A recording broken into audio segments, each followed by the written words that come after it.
never use a toilet unassisted. Is this So what Christian's that is life the is first like? quote, and I'll give my little 2 cents, and then I'll move on to the next one because I don't want to like take up the entire room.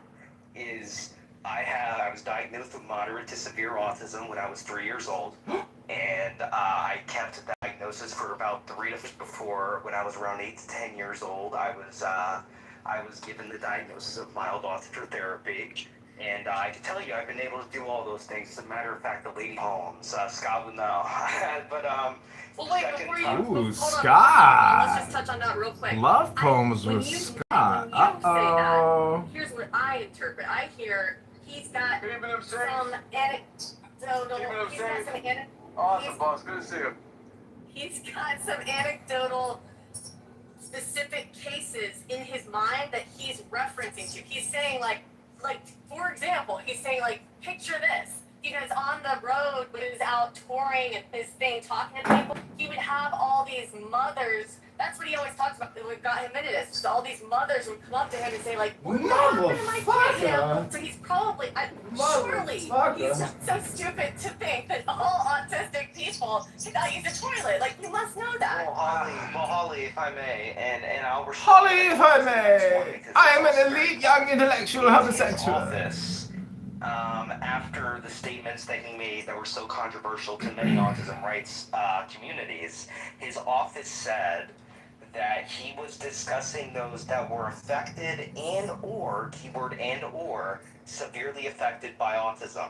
So because of that, that means that not only was he talking about people who have severe autism, he was talking about those who have autism in general. So because his office came out with that after, and usually, if I'm not wrong, if going through an outfit like that, it's with representation. Sorry, you're like, I am... Victoria, he's literally in the middle of talking. You hear his voice. I'm sorry, but... Stop! Just stop. Like... No, stop. You hear his voice. You're not a moderator. You don't have the right to interrupt. It's rude. Marshall, stop. You're an asshole, and I don't... Yes, I am being an asshole because you know better than interrupt. You were a grown woman whose parents taught them it was rude to interrupt people in the middle of sentences, and you're doing it now. The measles outbreak happened. No, Victoria, Christian was talking, not you. Christian, please go ahead. Yeah, thank you. I'll just move on to the second one. No one puts young Elvis in the corner, Christian. Yeah, Scott. Yeah.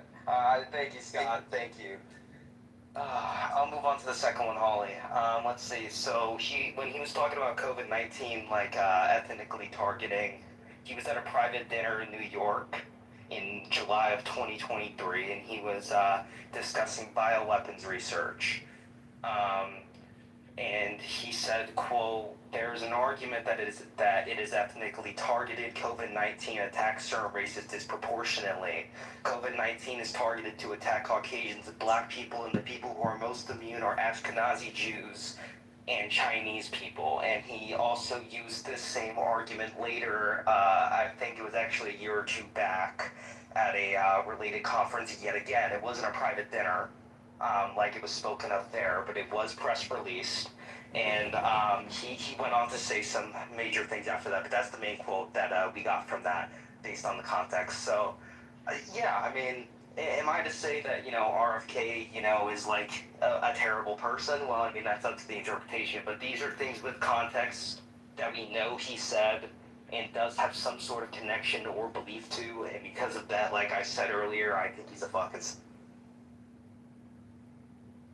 Thank you for that. Yeah, I mean, that does sound pretty bizarre. I don't have any commentary on it.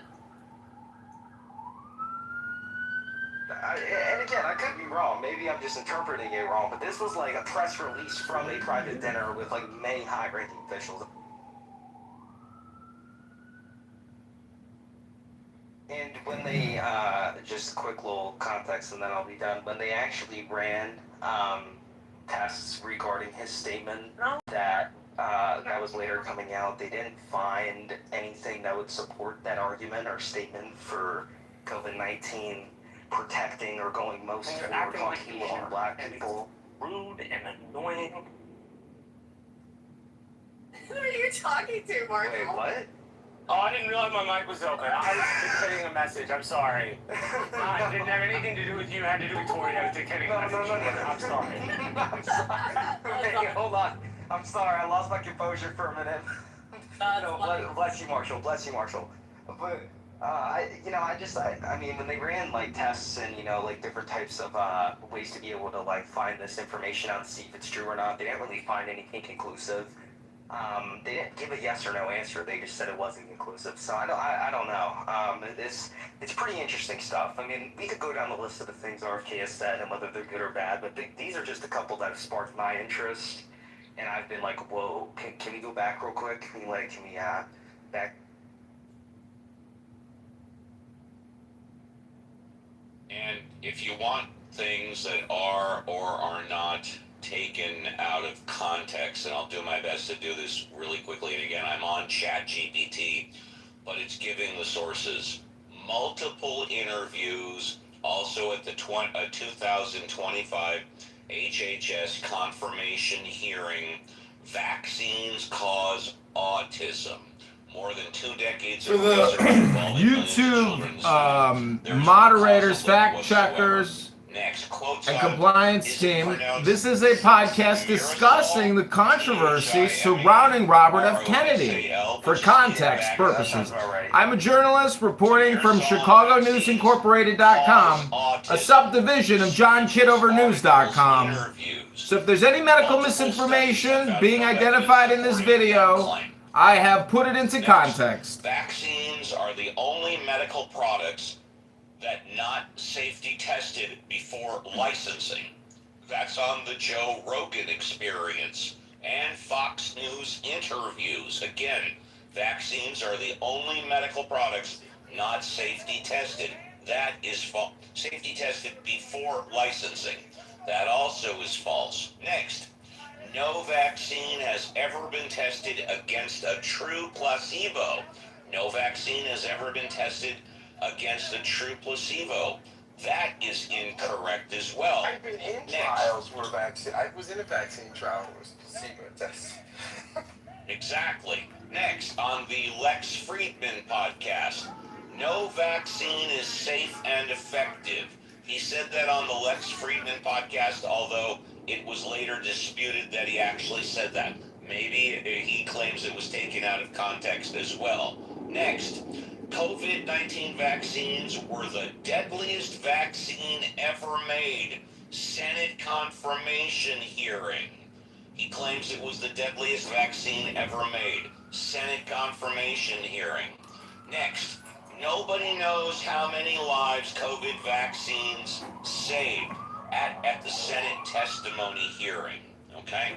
Multiple peer-reviewed analysts estimate millions of deaths were prevented worldwide. Next, COVID-19 may have been ethnically targeted to spare Ashkenazi Jews and Chinese people. Like me! Christian. It was safer for me than other people. That's what that's saying, right? It was safer for me. The COVID-19 vaccine from Pfizer was safer for this genetic model. The measles vaccine causes all the illnesses of measles. That was on the Sean Hannity interview. The measles vaccine causes all the measles. No, I'm sorry. The dude is a psycho wacko, and although some stuff may be taken out of context, that still doesn't obfuscate the fact the dude is a psycho wacko. Make RFK great again. I still love him.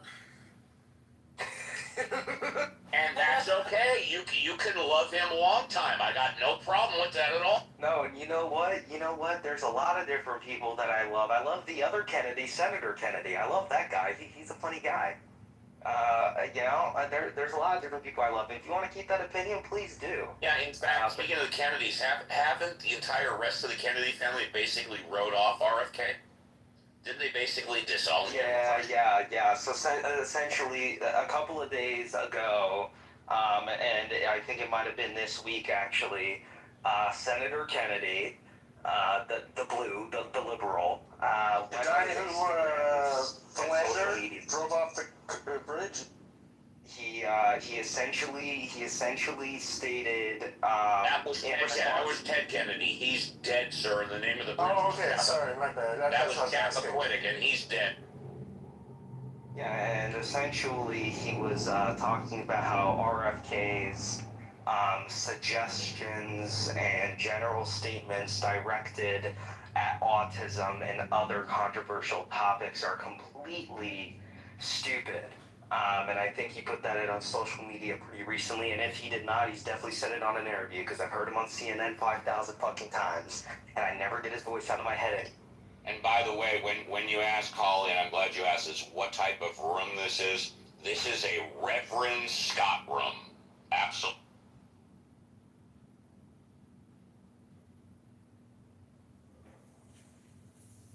Absolutely. One, it was started eons ago. I started this morning, and it's gone all day, basically. Yeah, I think we're 9 o'clock, maybe 8:30, 9 o'clock. Yeah, it was early in the morning. I wish it would give. Does it give you like start time and length of duration or something? No, but if I was on Club Deck right now, I could see how many people. But I don't know how to do that on the app. No, there is no way to do it on the app. Oh, Scott, I got a question for you. Yes, sir. So, when you listen to like RFK, what's the first thought that pops in your head? Well, I don't know. Like, listening to that throat is really grainy. I mean, his voice is really unusual. So I always think does he have throat cancer or something? But Oh, thank you. I'm not the only one. yeah, I do. Every time I will tell you though. I do like. I'm a fitness guy, so I like his fitness enthusiasm. And as I age, I find him inspiring because the guy's in really good shape for a guy his age. I mean, it's like really, really. I mean, I'm sure he's on some sort of Too good shape. Yeah, I don't think he's on steroids, but he probably is on some sort of. That's not natural. testosterone. I don't know. It just when I see a But he picture of needs to him be without on his TV. shirt on, it's repulsive. But you can do stuff though. Well into his Do age. you, Like, if do you do think diet he type spends stuff. that many hours a day, given his schedule, in the gym? Forget about breakfast cereal. I think RFK should have a red warning on him. I think before he got into the cabinet, he did. Yeah, I mean, I think the guy's worked out all the time. He's a fitness junkie. So I agree with a lot of what's been said. I think his views are a little eccentric on certain vaccine stuff. I think he would have been a good EPA person, but he probably would have had to be appointed by a Democrat, right? I mean, he's been a Democrat most of his life. His environmental views are more regulatory, probably too regular. At least they were. I don't know what they are now, but I don't know if they've changed since he's been in the administration. But yeah, I agree with what Steve said. He's much more qualified, I think, to be EPA director. But I mean, Trump rewards loyalty. I mean, Trump sometimes. I mean, sometimes. I mean, but I mean, He did it with Pence. He didn't with Pence, and he didn't with Giuliani. Yeah, that's the thing. That really surprised me that Giuliani didn't get more of a reward, like a cabinet spot, because Giuliani in 2016 carried so much water for Trump, man. I mean, that guy really, really sold himself, over to the Trump campaign as far as a surrogate and a supporter. And I don't think Giuliani was treated that well for a guy that really, it's really a key, I think, advocate, but. Well, Well, he you was shouldn't allow yourself to be filmed on a bed. Yeah, right, Sasha, but what do you think exactly?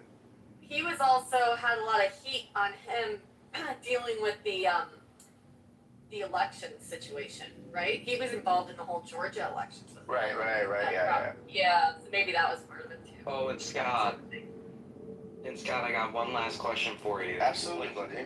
Anything for young Elvis. Stop on past this. I like to think I was in on the ground floor when the star was rising. It's amazing. No, thank you.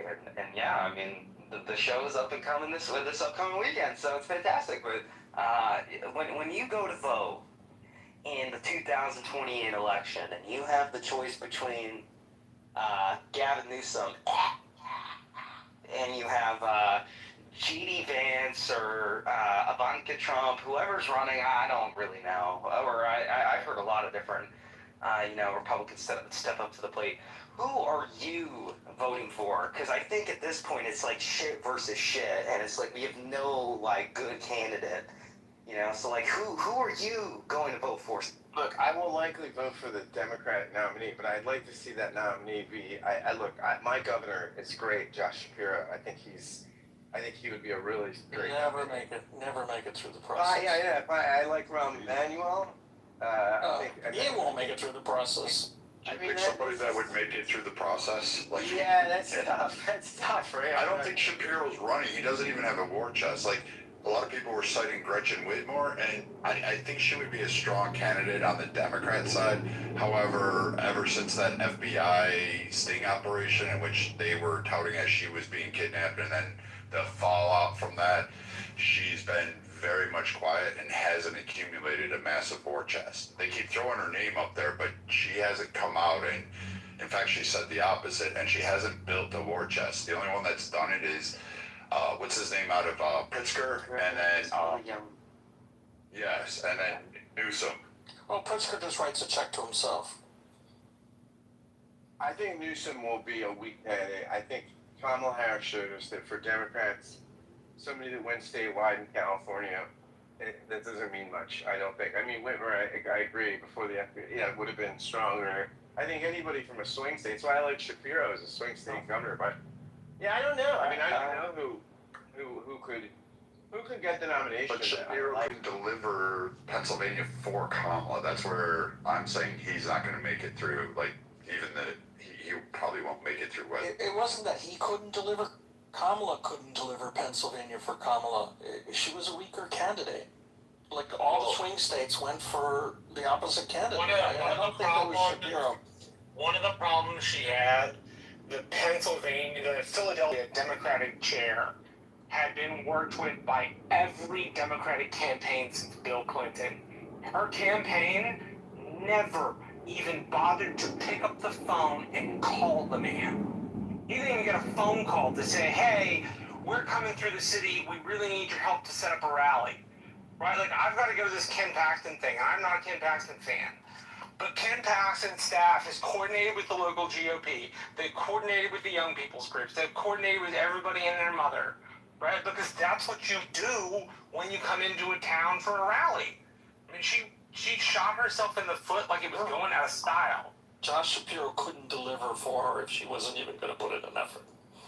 Well, and I think, go ahead. Yeah, I got the ball. No, the voters, voted with their pocketbook. It was, if you looked at the polling 2 weeks out, you looked at who you're going to vote for, it said one thing, very, very tight race. But if you looked at 2 weeks out, even I think 3 or 4 weeks out, is the country, headed in the right direction? 60-40 for Trump, and that's a great placeholder question, because if the country is going in the right direction, people tend to vote for the party that's in power. If the country is not going in the right direction, then they tend to reward the other party. So Pennsylvania voted by their pocketbooks, and what they felt was the future. They didn't vote because Josh Shapiro didn't deliver, in my opinion. And that's a very great point. But I think another great point is that in general, Kamala was thrown under the bus by her own party. Biden was pushed out in late June, and they said, Kamala, take over and win this fucking election with limited funding, with limited advertising, with basically no space to be able to share any policies that she wanted to give, which Didn't she have like $1 billion in her hand? She did not. I thought she had a boatload of money. Essentially what happened with that is that all of that money was designated to the Democratic advertising and media staff, and for like rallies and different types of stuff like that needed to be funded, and they did not do shit with it. So I'm gonna be honest, she was thrown under the bus by her own party. That's why she lost the election, and I think that if she runs again in this upcoming election, which she probably won't, I think that there's a better chance, I'll say better chance, that she's able to win and possibly become president. I don't know, necessarily what the odds are with that, but I think she'd have a lot better chance if she had more time up ahead, which a lot of the other candidates did, like Trumpy. So I'll say this: the Democrats solved their Kamala problem. She was always a problem, including in the Senate. Outside, she sounded good on a soundbite with her 15 minutes of fame, but she was like one of the highest rated no-show votes. She was one of the most missed meetings and things along those lines. So she had a lot of problems with it, and they had a Kamala problem because she was tied to the money from the Biden-Harris campaign. She's the only one that could actually obtain those funds. So in order to move her out of the way, because she was like, I'm the anointed queen, they basically did what you said, Christian. They threw her under the bus and said, that's it. From optics-wise, she did raise a boatload of money, like a massive amount in a short time frame. It was pretty awe-inspiring. If she runs again, she won't win. She won't get past the first primary. The main reason is the demographics that don't enjoy her. She catered to, in Michigan, she catered to, the Democrats have a Palestinian issue. It's a controversial topic. I get it. People feel one way or the other about it. It doesn't matter. But optically, America is not in full-throated support of, catering to Muslims. It is what it is. And so now, when she went to Pennsylvania, she said the opposite thing to kind of cater in front of Jewish people. And that hurt her so profoundly that you watch those big donors start to disappear, and they just didn't give to anybody else, but they stayed home. Wait, the donors who weren't Jewish? Donors that were Jewish. And then, what did she say to I missed that part. So in Michigan, she went pro-Palestine, and then she basically went to, and then Pennsylvania, she went pro-Israel. So you can't have a candidate. Yeah, she couldn't do that, especially at that time frame. That was a huge blow to her, because even the Muslims stayed home in Michigan. They were like, screw this, no. So she offended both sides, which cost her. Didn't the Muslims vote for Trump? Yeah. Which is actually a pretty funny phenomenon when you think about it. Yeah, and so, it's kind of weird to hear, the idea that she could somehow, pull that out. She's going to be tied to Biden's campaign.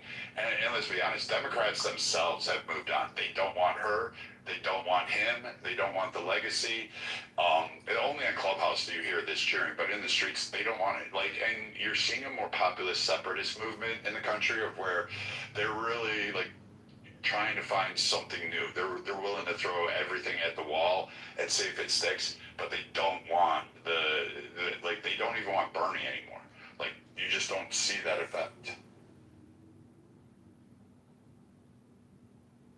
She also had the handicap of not running as long as Trump. Trump ran the whole cycle. She only ran from June or maybe early July, late June, whatever you want to call it. By the time she got up to steam from July to November, so she was handicapped by time too. I'll say she was impressive in the beginning, but I think as time went on, Yakov, I think she would have plummeted. I think it would have actually been worse for her. I mean, it plummeted itself, but if you watch that trajectory, she rose really fast and high. She had that honeymoon period. Yeah, because people were couldn't believe that Joe Biden was still in the race. To be honest, it was sad what the Democrats were doing to him, and they were like, "Oh, thank God he's out. Okay, let's rally around her." But I mean, when they did that rally, a couple of things came apparent. And you're seeing this in even with my Democrat counterparts that talk I talk at RNC areas a lot, and they don't really listen anymore because they're, well, what do we do with Trump? And I'm like, you better figure it out because Trump's gone after this term, and MAGA's going to go with him.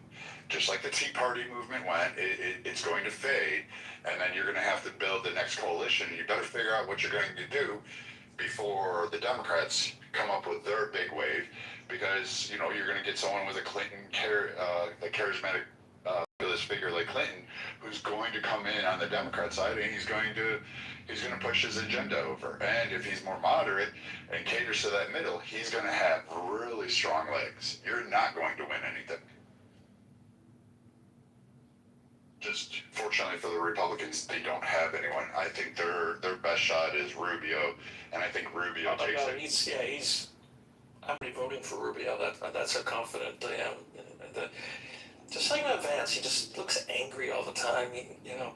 To be honest, when Rubio was floated as Secretary of State, I was like, what? He has like no diplomatic experience. Like, yeah, he was on I think the Foreign Affairs Committee, and he like had some sort of thing, but not as a diplomat. But he has knocked the ball out of the park. I have to say, I'm very impressive with him. I think he's the prince in waiting. And he's basically realigned. He's got an opportunity for uniqueness. He's realigned geopolitics to serve under his kind of purview, and Trump has allowed him to take the lead on that, which is unusual for a president. Like, you don't see that too often. Kinzinger was one. There's a few others that have been able to do it, but no one's done it in a long time except for him. And he's got a shot to just walk into the White House with geopolitics, like the world order, stacked in the way he wants it, moving at the beat that he wants. And I think the rest of the world is recognizing that he's probably the heir apparent, and they're trying to work around or trying to work with him.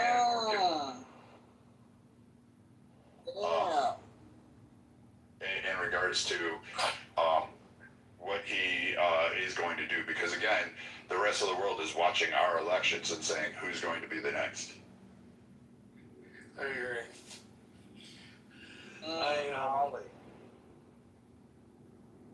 I need to take a shower. I don't know if you want to. I'm gonna close this down. That's fine. Close it down. I'll see you out there later. Yeah, go.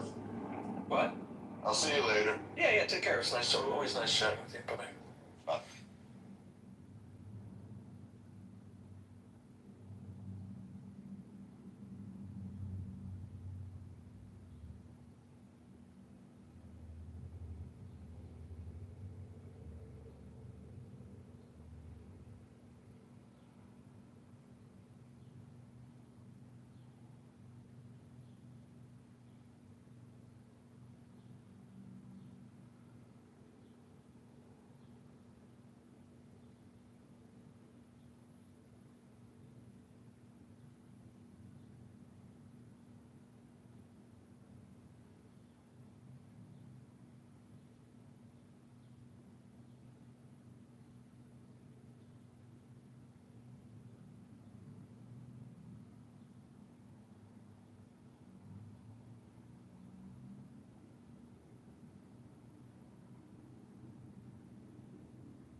why I think and maybe Marshall to a degree, we need to sit back and keep a lot of people say, maybe a much more informed opinion of the question. So let's not use folks for kill or just talk about it. I think that when you look at this particular topic, you have to see that Trump does seem to be rocking in sort of that direction because it shifts, it's opinion shifts in like any given day, it's opinion shift. It's from one issue to another, and it's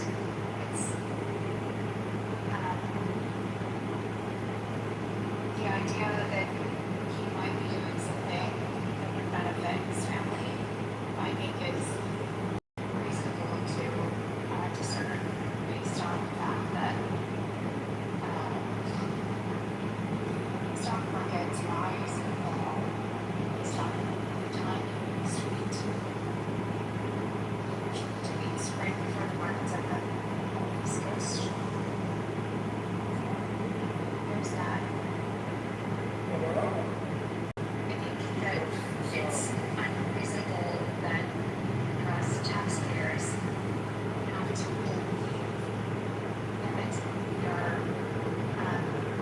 burdened with the idea of trying to identify misuse of government resources.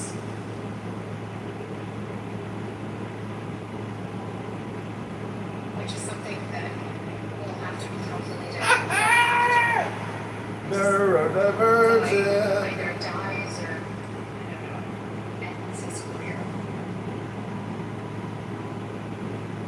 One or the other. We are going to be taxed with the heavy duty, actually like going through and coming through the mind of all of his text, tweets, actually. I think I've often said just, and I'm in agreement with you on this, I've often said that if I had an opportunity to time travel backward or forward, I would. At this point in time in history, I'd like to look forward and see how the historians of the future write about what we're going through today. Yeah. And then I come back like, oh, this is so on that. I feel that. And I bet you if I also not show on that, we go viral. Yeah, I don't think that. I think that it would be good if it wasn't viral and instead just be like a warning lesson of this is where we should have had our government in place so that the tactics that were deployed under Trump's second term isn't available to anyone else. That would be like my It would be educational if I was able to go forward and come up and come back and tell you all what people in the future have to say about today and how it affected things tomorrow. Of course, it might be too as potential. I got to work that out with my certain professor who has a memorial. I think I can figure that out. And I'll let you know. ask Ken, please, for us all. Thank you. Thank you. Thank you. Doc. Work on that for me, Doc. And I'm followed by Matei. And I think this is just from his personality. I think it leaves some people kind of guessing as to what he's going to do. And in some situations that may work.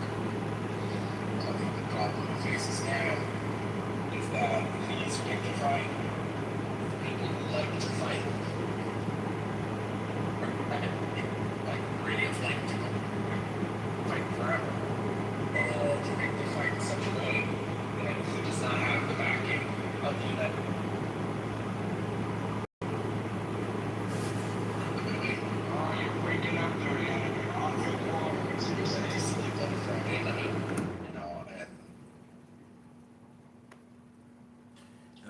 on. It sounded like you had a great contribution. Sounded like you had a great contribution, but you're not making the trip. Maybe change your location, come back up, we'll go right back to you. We'll try it again with you. Fata, followed by Steve.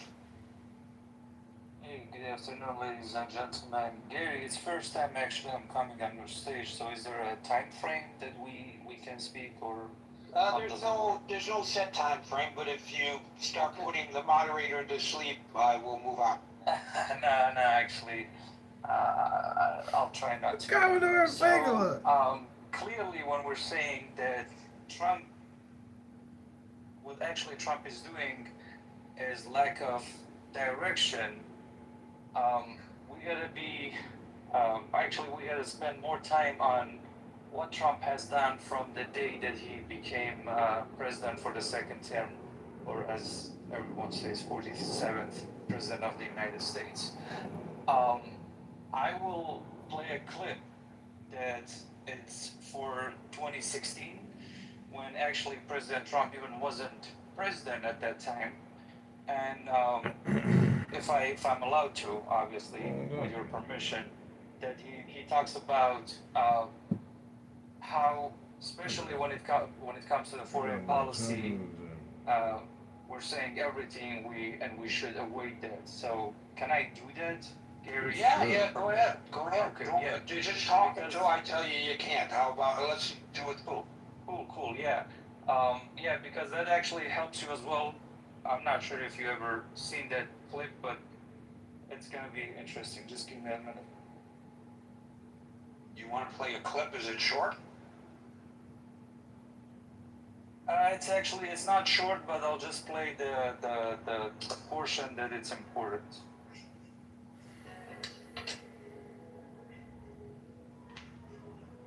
And what is this a clip of? Let us know what we're listening to. So as I said, it's for 2016, when President Trump was not actually even president at that time. So it helps about most of your questions today. Let's hear it. I won't tell them where, and I won't, in my opinion, the single greatest military catastrophe in the history of our country. Worse than Pearl Harbor, because you take a look at what's happened, and citizens were attacked as opposed to the military being attacked. One of the true great catastrophes. And then there's ISIS. I have a simple message for them. Their days are numbered. I won't tell them where, and I won't tell them how. We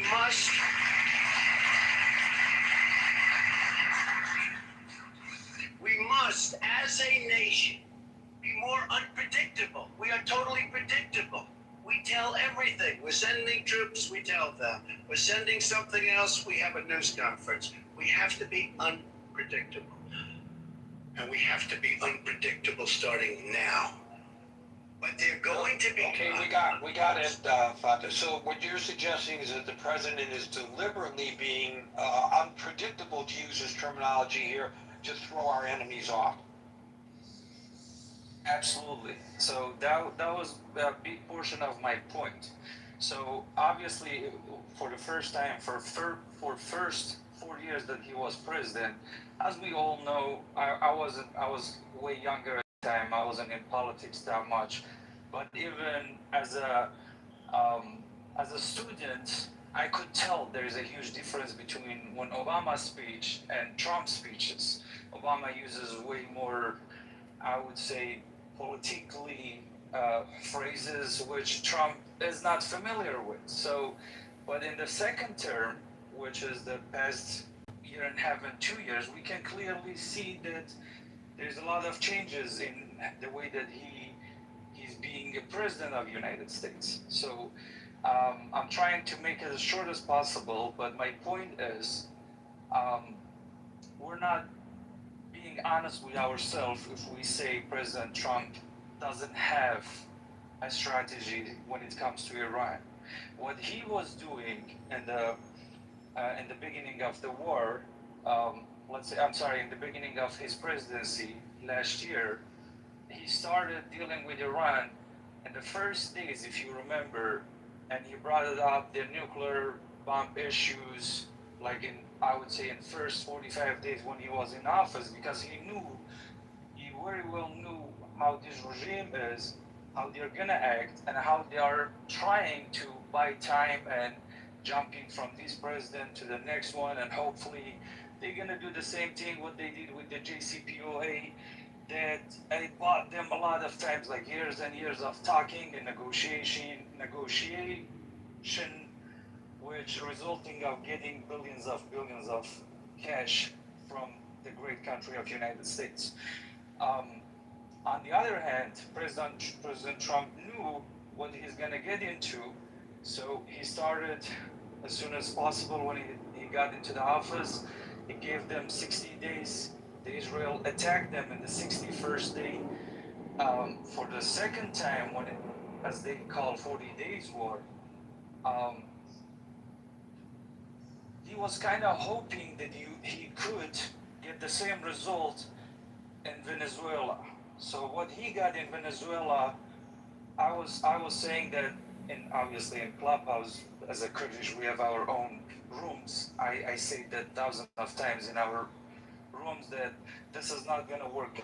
In Iran, there is a ideologic Sikh terrorist regime. They're actually not just trying to save themselves and save the regime.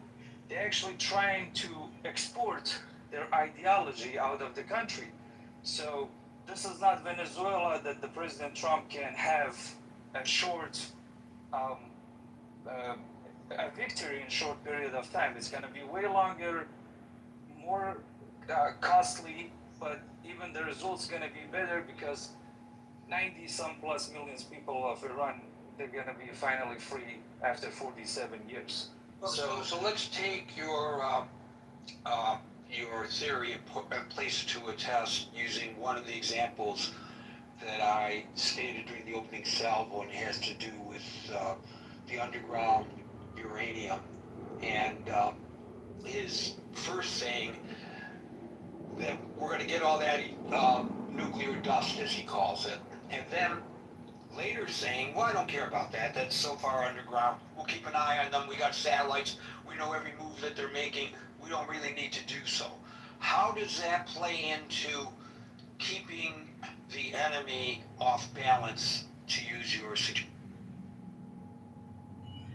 If I understand the question correctly, Gary, the nuclear bomb is the first issue that United States and the entire world, obviously not the entire world, but most of the world dealing with Iran. So it's not just, to me, the nuclear bomb is always have been the first excuse to follow up with the rest of demands that United States and Israel has. So I'm not sure if I was able to answer to your question. But he contradicted himself in a matter of days. He said, we will not leave until we get all the nuclear dust.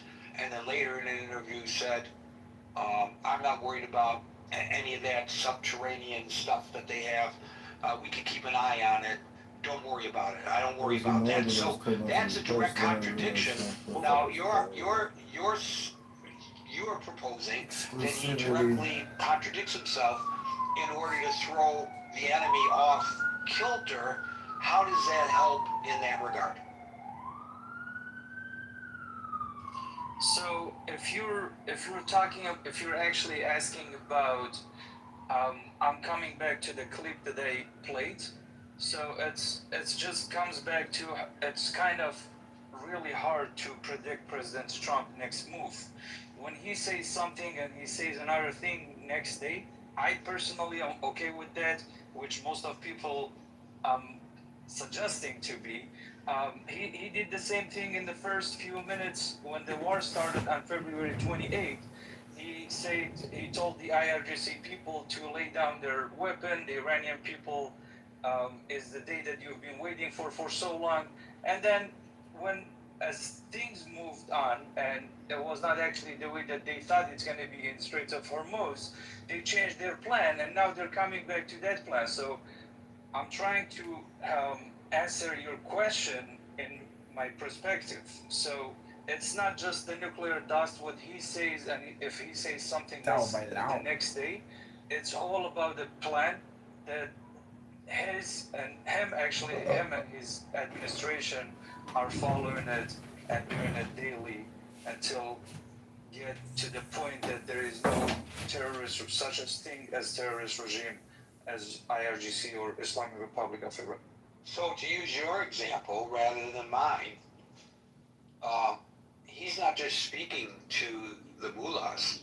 He was speaking, in your example, to the people of Iran, and he gave them great hope. And people took to the streets when he told them to take to the streets. They took to the shelters when he told them to take to the shelters. And now I sense that there's a degree of frustration among many in the Iranian populace. I don't have daily contact. I have a little bit of contact. But I sense that there is a degree of frustration that the president gave them hope. They went to the streets and put themselves at risk when he gave them that hope, and now he pulled the carpet from under their feet.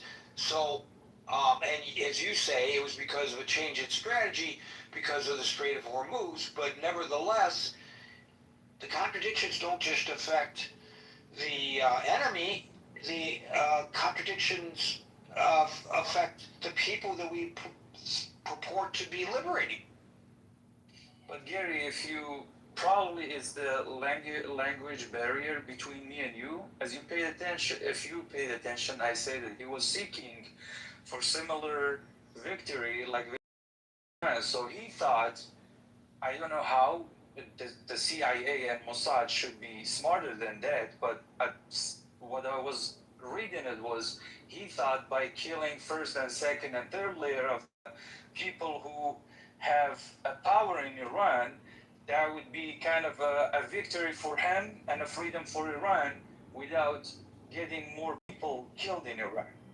That's what I say, that with the strategy changed, and now, as you said and I said, that we can see his frustration and he's going back to the original plan. So I'm not sure if I was able to give you my point and how I was reading the situation. No, I understood your point perfectly. That's why I asked you the follow-up questions. I'm not arguing, I'm asking follow-up questions. So let me ask you a follow-up question to that suggestion.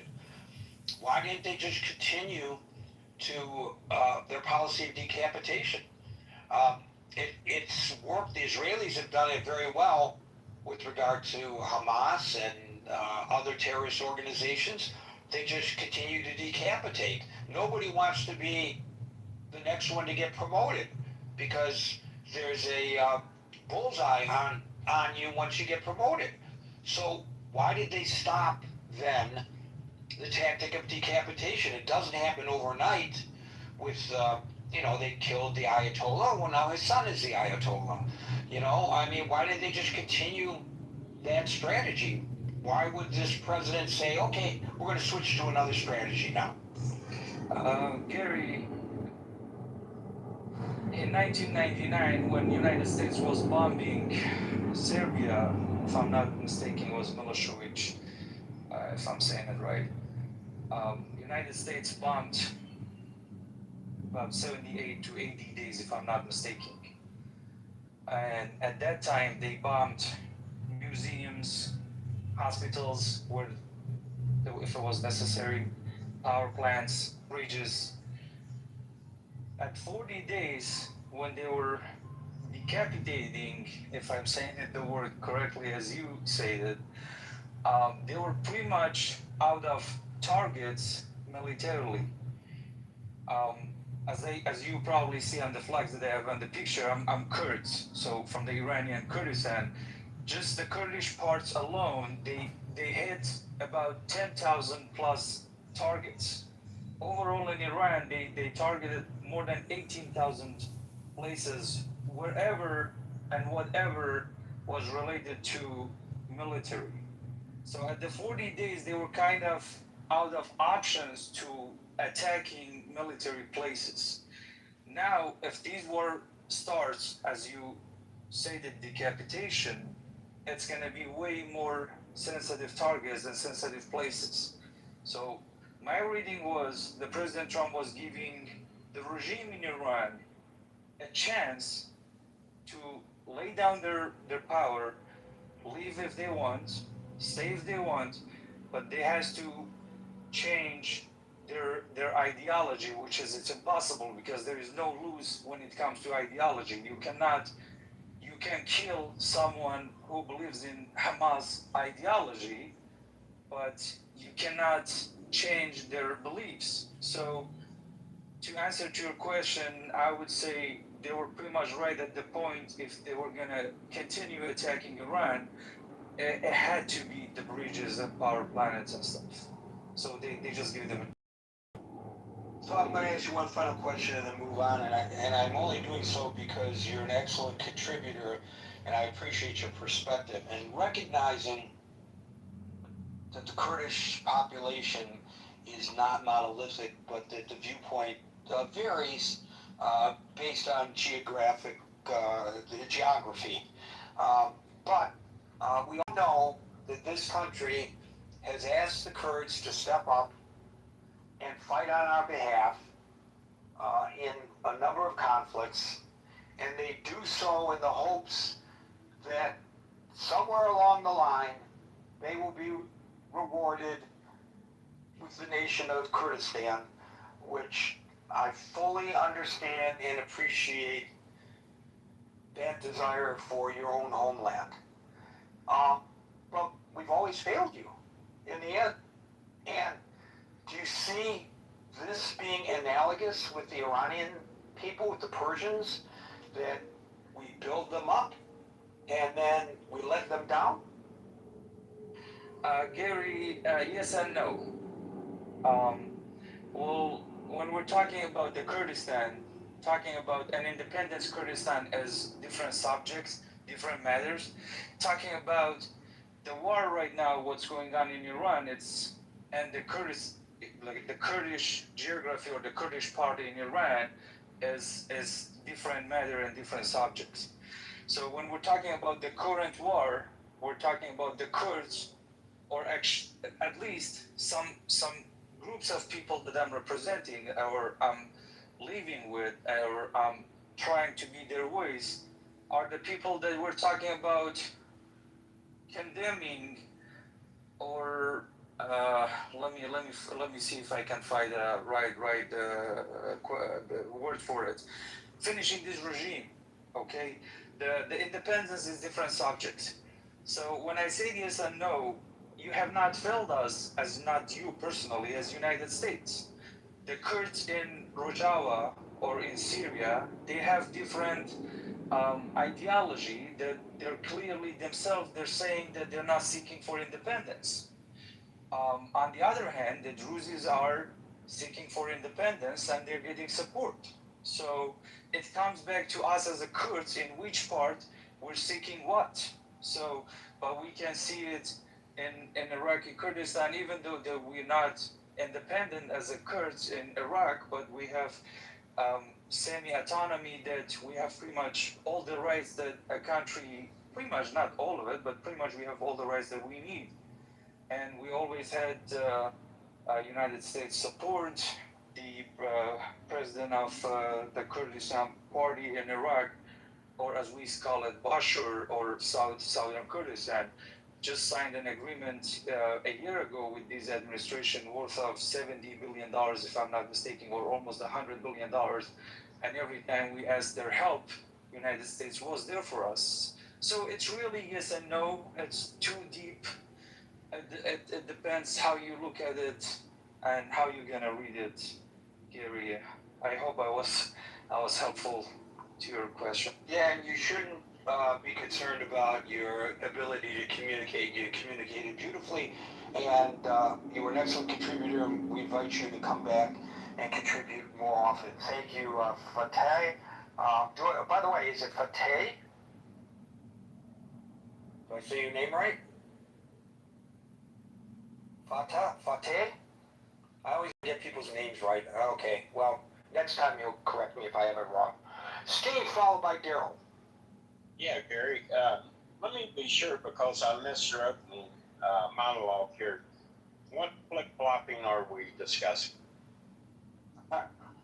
It's a shame you missed my opening monologue because it went long reading the laundry list of things that he has flipped on. So you can pick any one that comes to your mind or any dozen that come to your mind.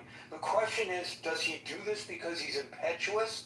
The latest example that prompted this discussion, of course, is the 20% tariff that he announced yesterday that he pulled from the Strait of Hormuz today.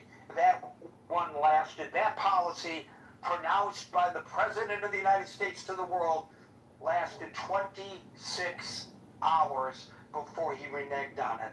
So there are those who would argue, well, he did that to get the Middle Eastern states to pony up to help fund the U.S. effort there, which is what he claims. Or they could say, you know, he just is talking out of the wrong end of his body, and he doesn't know what he's saying half the time, and we do hear both explanations from people. Okay, well, let me just go with the last example that you give as a jumping off point. You know, the conflict we're talking about is extremely complicated. Just listening to the last speaker there, and him talking about decapitation, and your follow-up to that, well, if decapitation is a viable option, why don't we just continue? I think that point in and of itself kind of drills down into the fluid nature of what we're discussing. I think if you go 2 or 3 deep and you don't know the permeations of the ideology that layers 2 or 3 deep, now when you start trying to have a meaningful discussion about, you know, are we going to have a memorandum of understanding? We're going to have a ceasefire. Is the strait going to stay open? Is it not going to stay open? I think you're into such a fractured and divisive power structure there that it makes it very volatile. Now, if I'm sitting here and I'm trying to write a contract with someone and we're discussing whatever business deal it may be, and the guy says, well, I'll do A. I start writing the contract. He said, no, I want B. I said, okay, we'll amend the contract. Well, maybe I want C. So your reaction to someone that you're engaged in, whether it's a ceasefire or whether it's a business deal, and how you react to it is partially attributed to the person on the other side of the table. And, you know, there's the old saying in sports, everybody has a plan until they get hit in the mouth. And, you know, war by of its nature is volatile.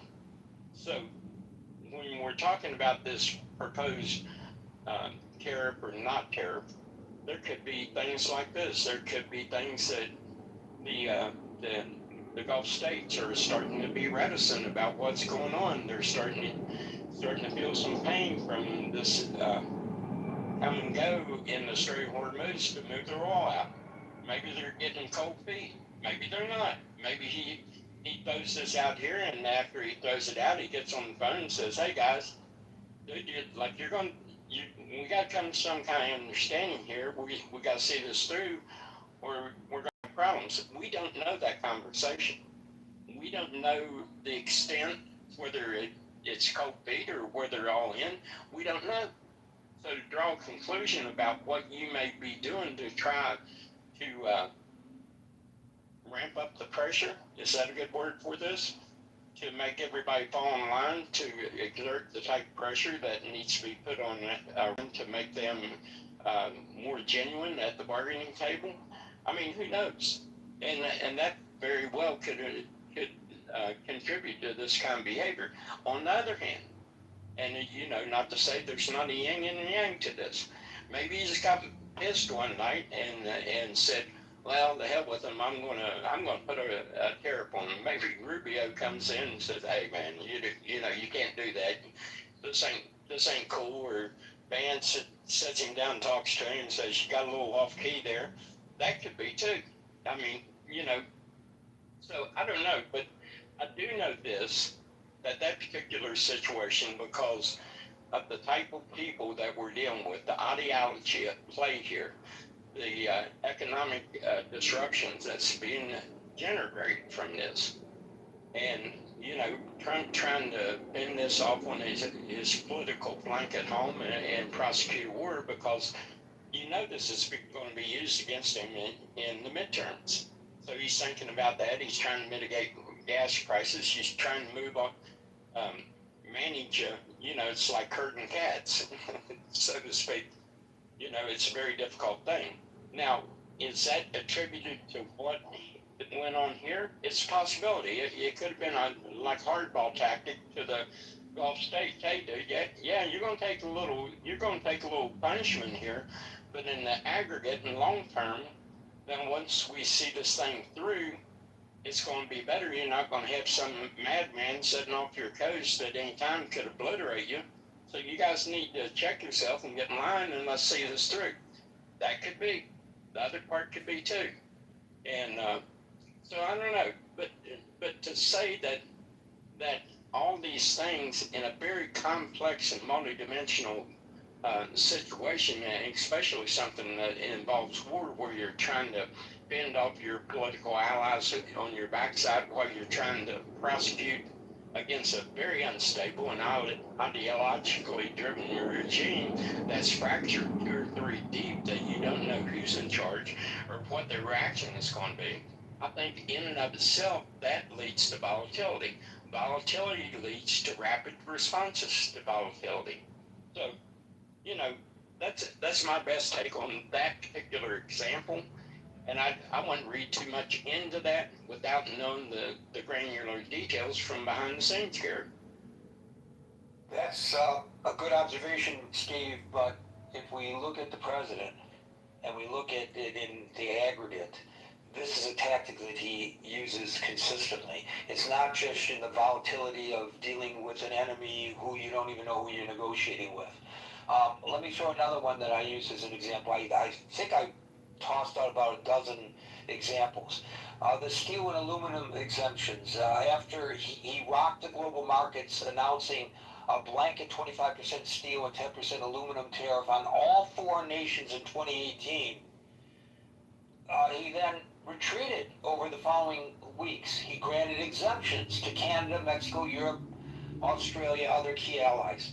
So is this a tactic that he used to, a genius on his part to bring these countries to the negotiating table to develop fair tariffs on their side, or was this an impetuous decision by the president? Because he has been labeled taco by his detractors for changing his mind on things, especially when it comes to tariffs, over and over and over again.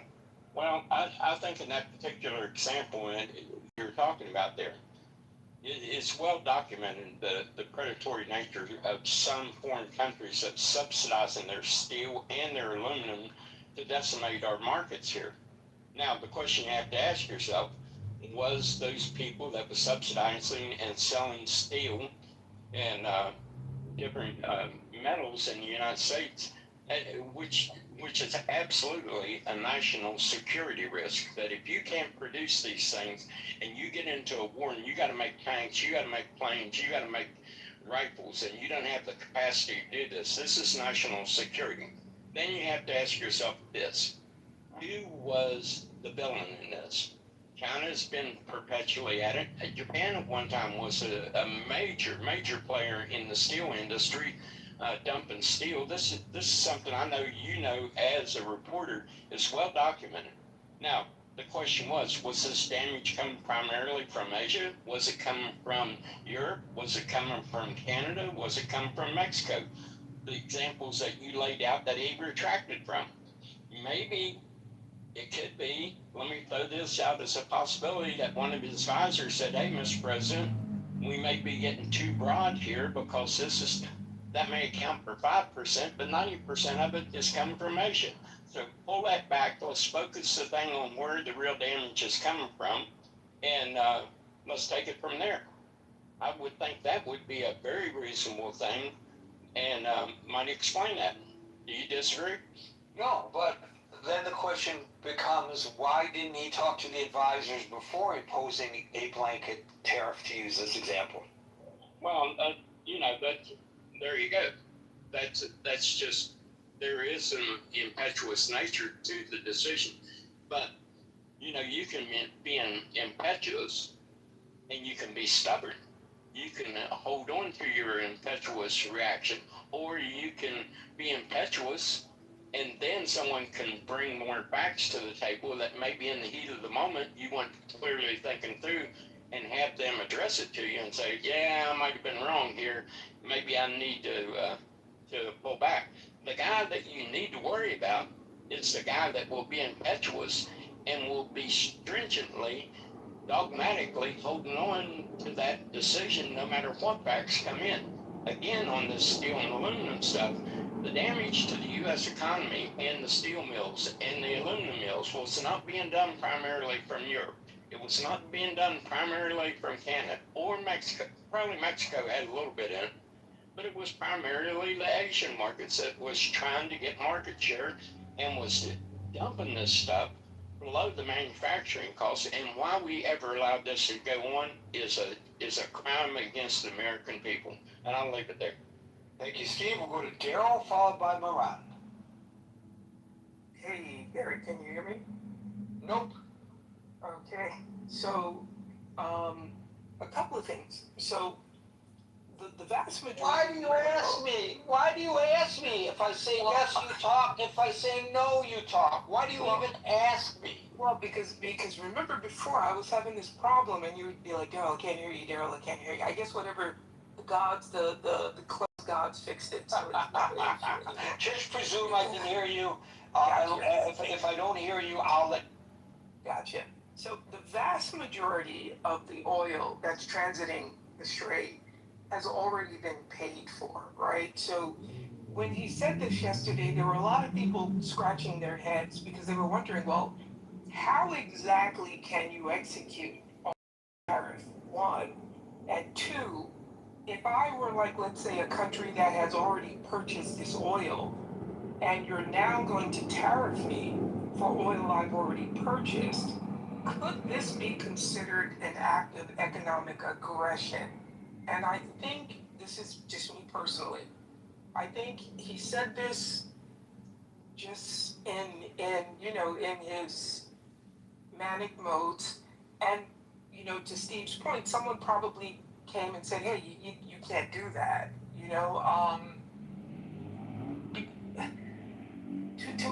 To Steve's other point, this idea of, well, we're going to get the Gulf states or we're going to get these oil states to pay up, right?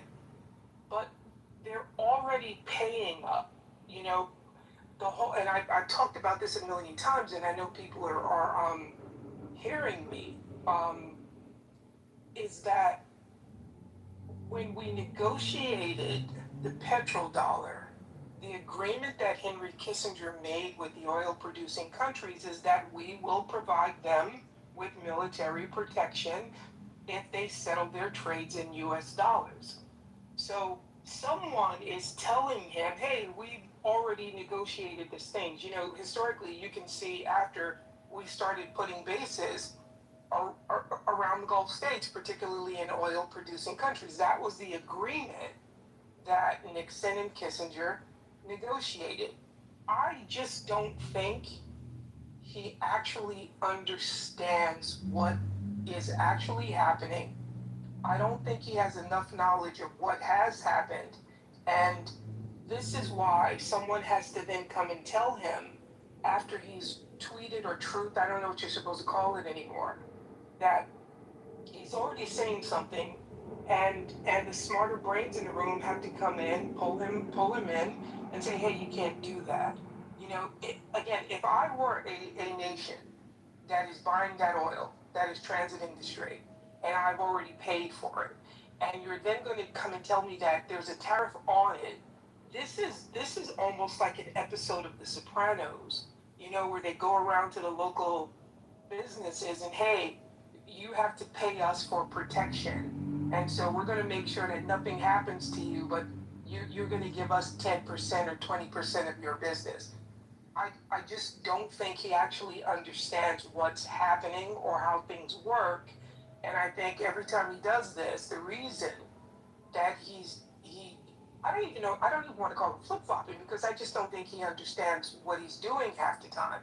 Someone has to come in and then tell him, hey, you can't do that, which is why he has to reverse course. Thank you, Daryl. We'll go to Moran, followed by Amir. Hi, Gary. Hello, everyone. Actually, Gary, I agree with you. I think it's a combination of both. I mean, the president spent most of his life in real estate business and real estate environment. I guess in that kind of environment, it has been advantageous to him to be ambiguous, whether what he wants, how much he's going to pay, whether he's going to do the deal, he's not going to do the deal. So he has learned to be ambiguous. That's what he grew up with in real estate business. And also, you mentioned Taco a few times. I absolutely disagree about Taco, because I think the president, that's part of his what I call tactical ambiguity. If you go back, look at him, 50% of what he says he does, 50% he doesn't. I think, he's keeping like 50-50, so he can be ambiguous, so his real estate partners cannot, guess what he wants to do.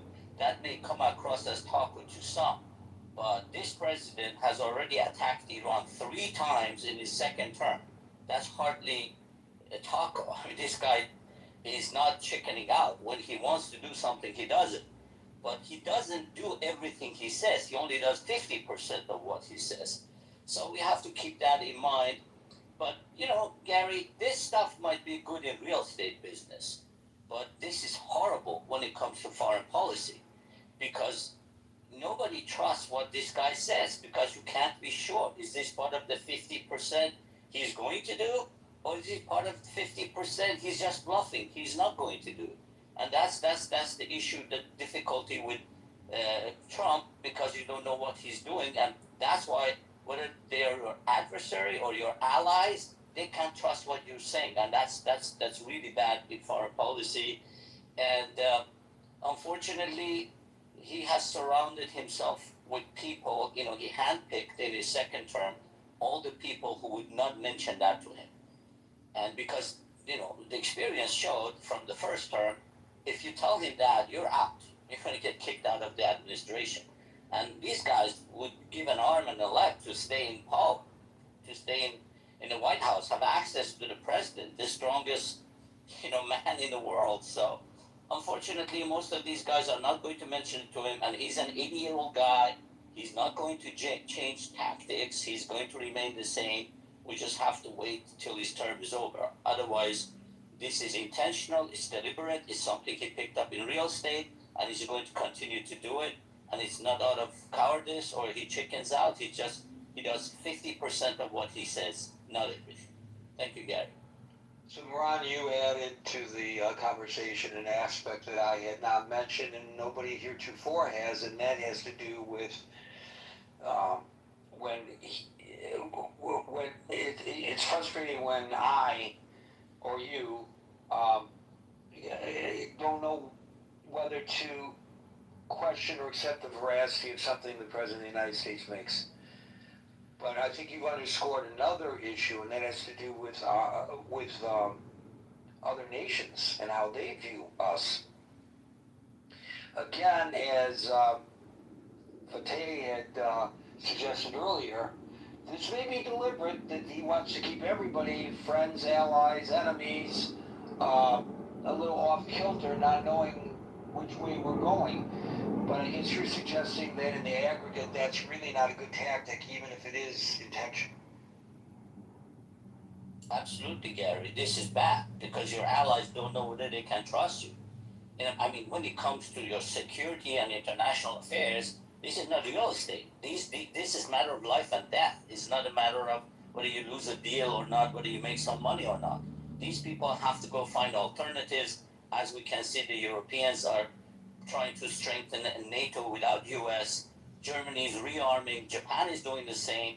Japanese and Koreans have hinted that if they need be, they can go nuclear. I mean, you know, there's a lot of stuff being done which is not good for international affairs, and it's all the result of not being able to trust what this guy says, because he only means 50% of what he says, and it's a guessing game which 50% he means and which 50% he doesn't.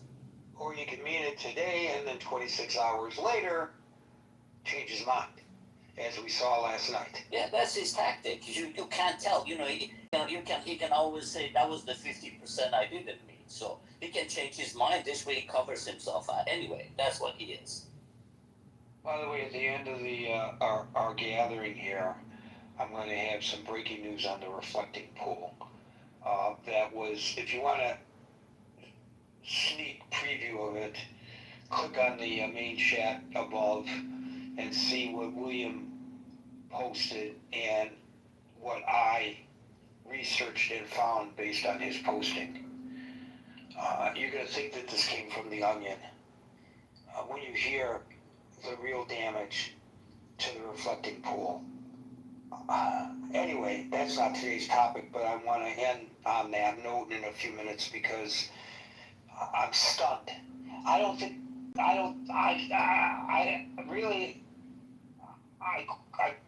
glad I'm stunned because at least I'm not completely beyond being surprised by things any longer, which could happen the way the news cycle has been going lately. Today, somebody at work came in the morning, and at that point, the 20% tariff was on. And I happen to know that this person, although it's not reflected in his reporting, you would never know this person's political ideology, but I happen to know, big supporter of the president. And he said to me, Gary, didn't Rubio say that there can be no tariffs on the Strait of Hormuz? I said, yep. And then as I pointed out today in our opening salvo, the president said it. And that's international law, Gary. I mean, that's international waters. You can't tariff international waters. Well, this is exactly the entire argument over the control of the strait. Is it international or is it Iranian waters? The Iranians claim it to be theirs. If the Iranians are correct in that claim, then it's not international waters, and the Iranians have the right to impose tariffs. So if it's not international waters, then as the guardians of the tariffs, so went the argument by the president, the United States has the right. Whoever's controlling the strait today, who may not be the same people controlling the strait tomorrow, I have the right to impose tariffs. And then somebody said, well, I'm sure somebody said to the president, wait a minute, Mr. President, are you now arguing that the strait are not international waters and should be open and free? You're playing into Iran's hands. And he slapped himself on the head and said, oh my gosh, that's Gary's projection. But I don't think that that's far from what happened here. Because why else would he make the pronouncement and 26 hours pull back on it? And when he pulled back on it, he did so in a manner in which he explained to us this was all a tactic on his part to get the Gulf states to ante up. In 26 hours, they all quickly scurried. They all got on the line to Washington and said, wait. Well, don't put a tariff on. We'll pay you money to keep you from putting a tariff on. Is that even possible? Maybe. It's up to you to question the veracity of what the president is saying. Amir followed by Perusian. Hey Gary, hi everyone. I mean, could we think about the tariff?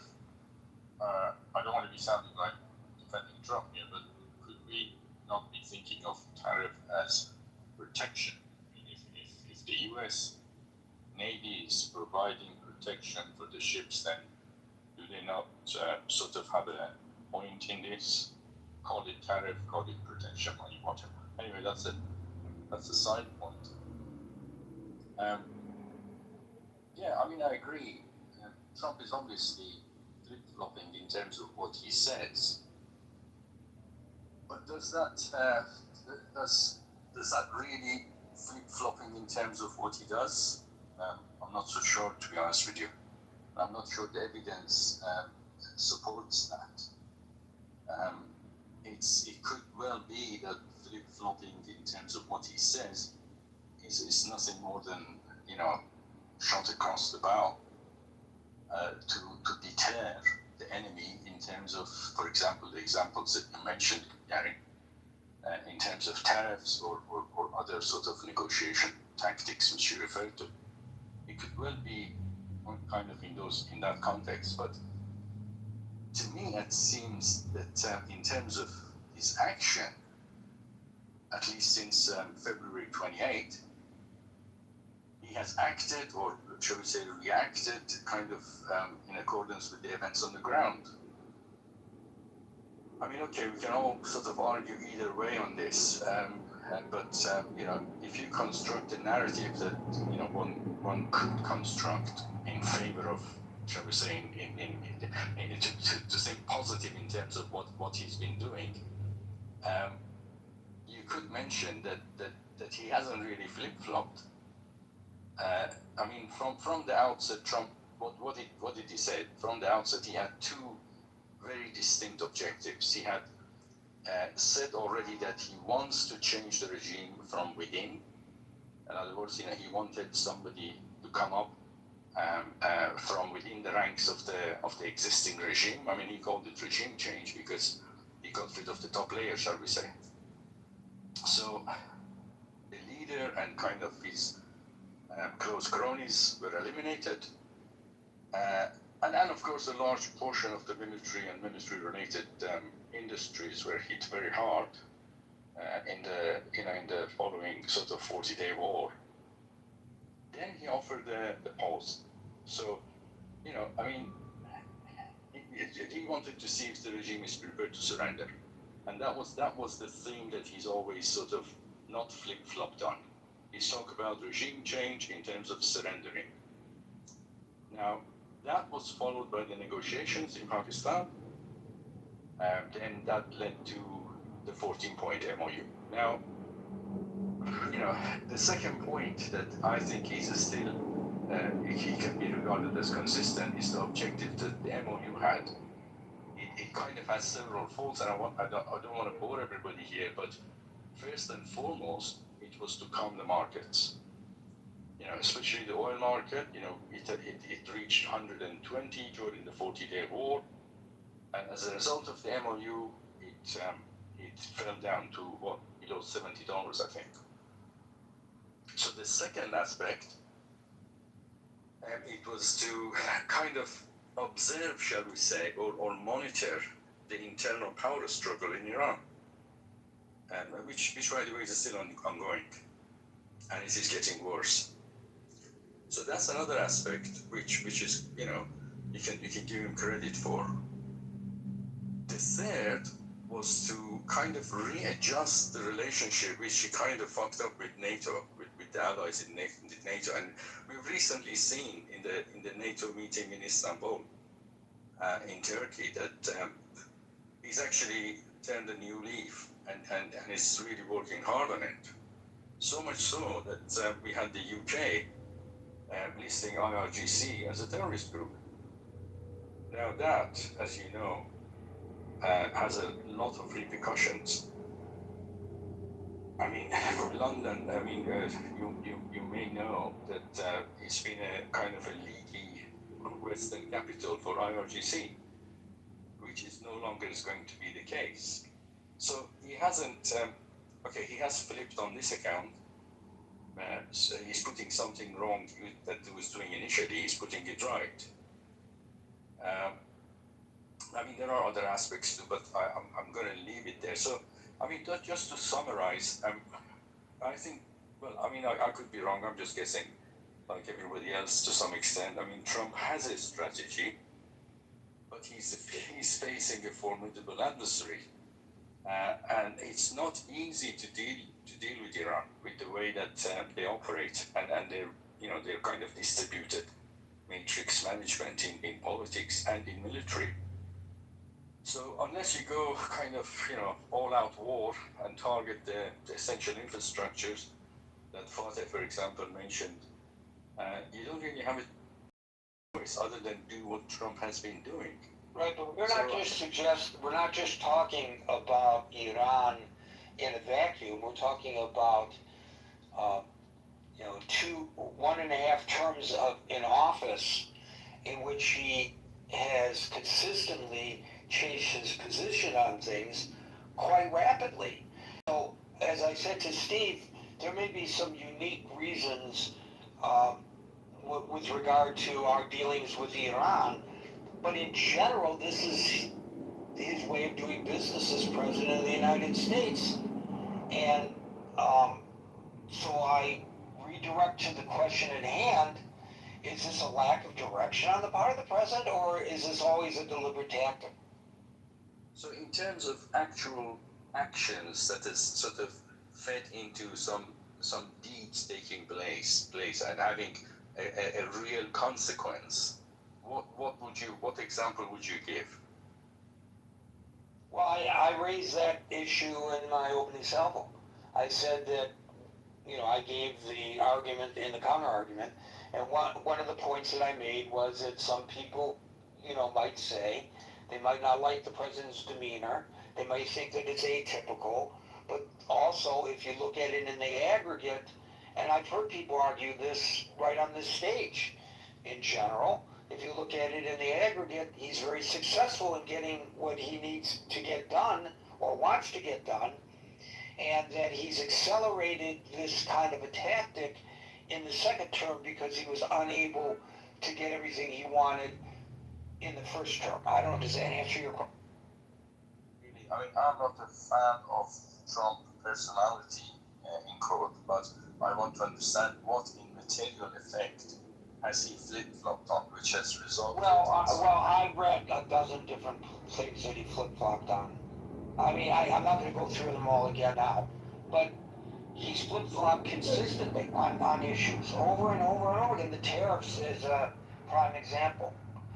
So he says one day we're going to bomb them into submission, and then he's not bombing them into submission. He says on one day that we're not going to pull back until we get the nuclear dust.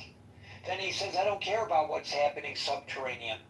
We're watching it with our satellites. We know what they're doing. So he contradicts himself constantly. We all know this. The only question is this a tactic or is this a ship that's rudderless? But I've just outlined my example for you that what he talks, you can ignore. What he acts, what he does, isn't that inconsistent? Isn't that much of a flip-flop? If you look at it from 28 February. So when the president makes an announcement, as he did yesterday, we are imposing a 20% tariff on Iran. We should ignore that the president of the United States made such a pronouncement and wait to see whether he's really going to do it?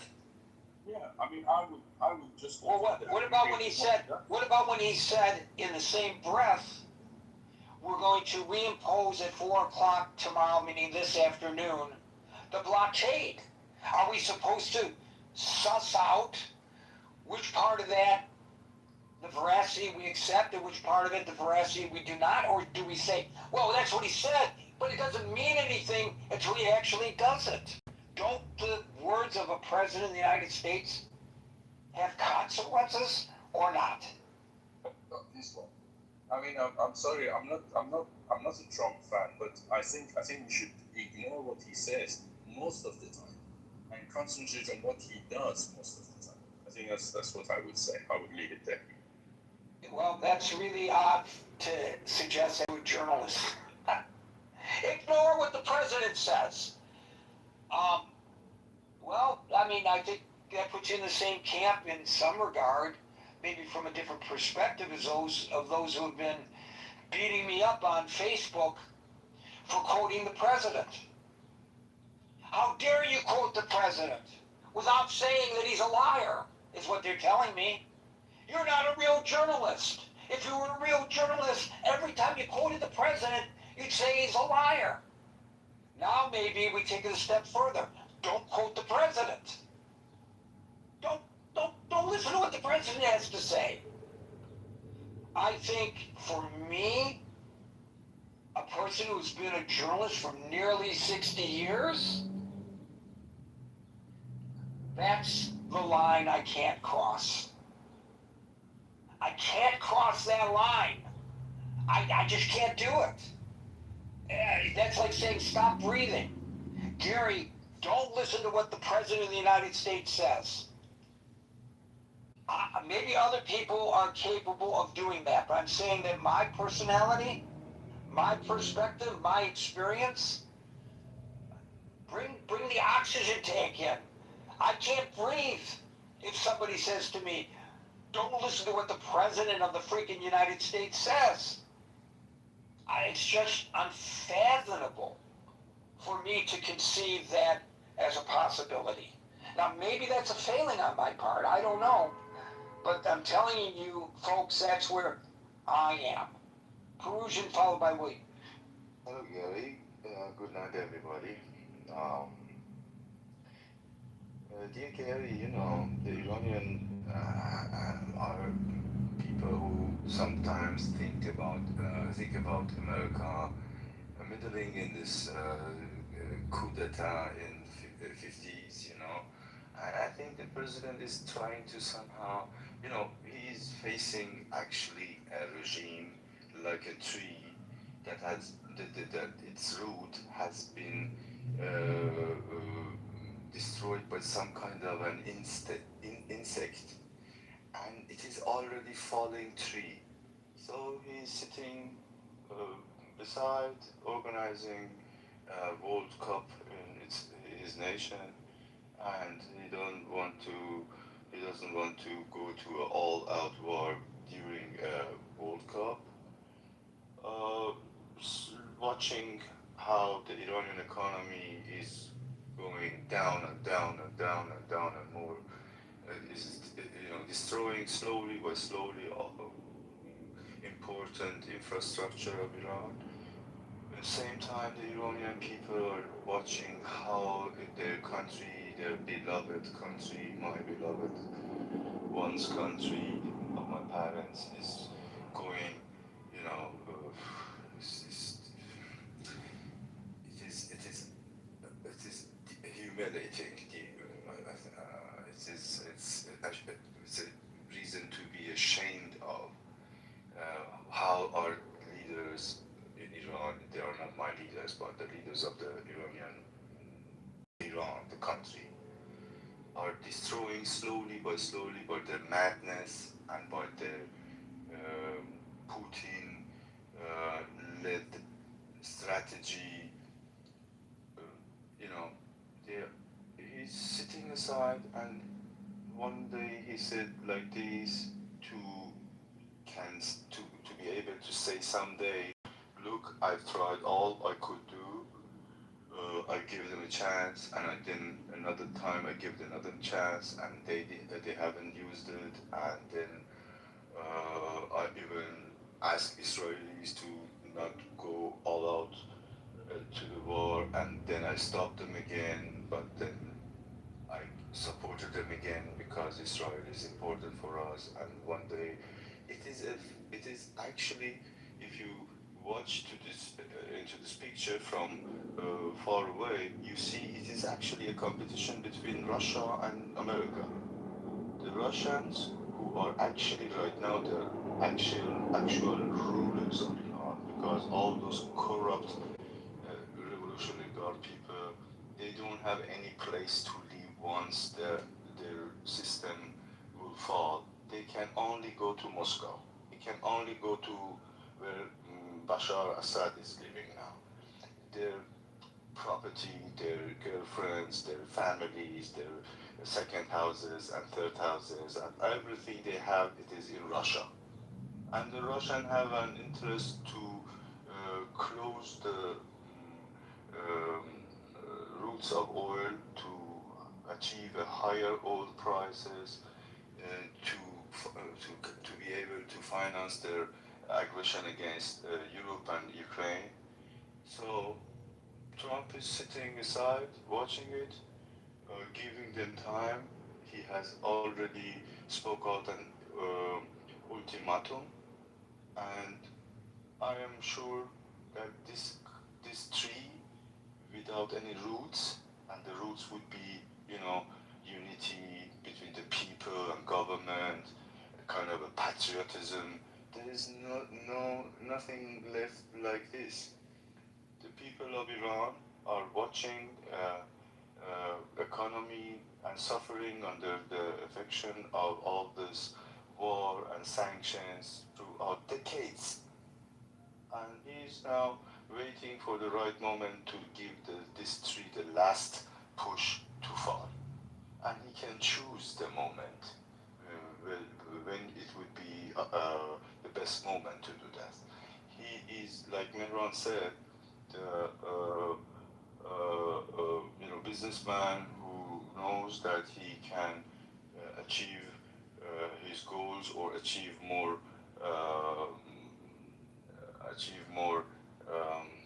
wealth with each step he is doing. And it is not because he is strong or he is a very smart guy. It is simply because the Iranian regime has no support among its own people. He knows that at the end, these people will be gone. And he is now just choosing the time of the falling tree, organizing his own interest, as I said, the World Cup, and in the right moment, he will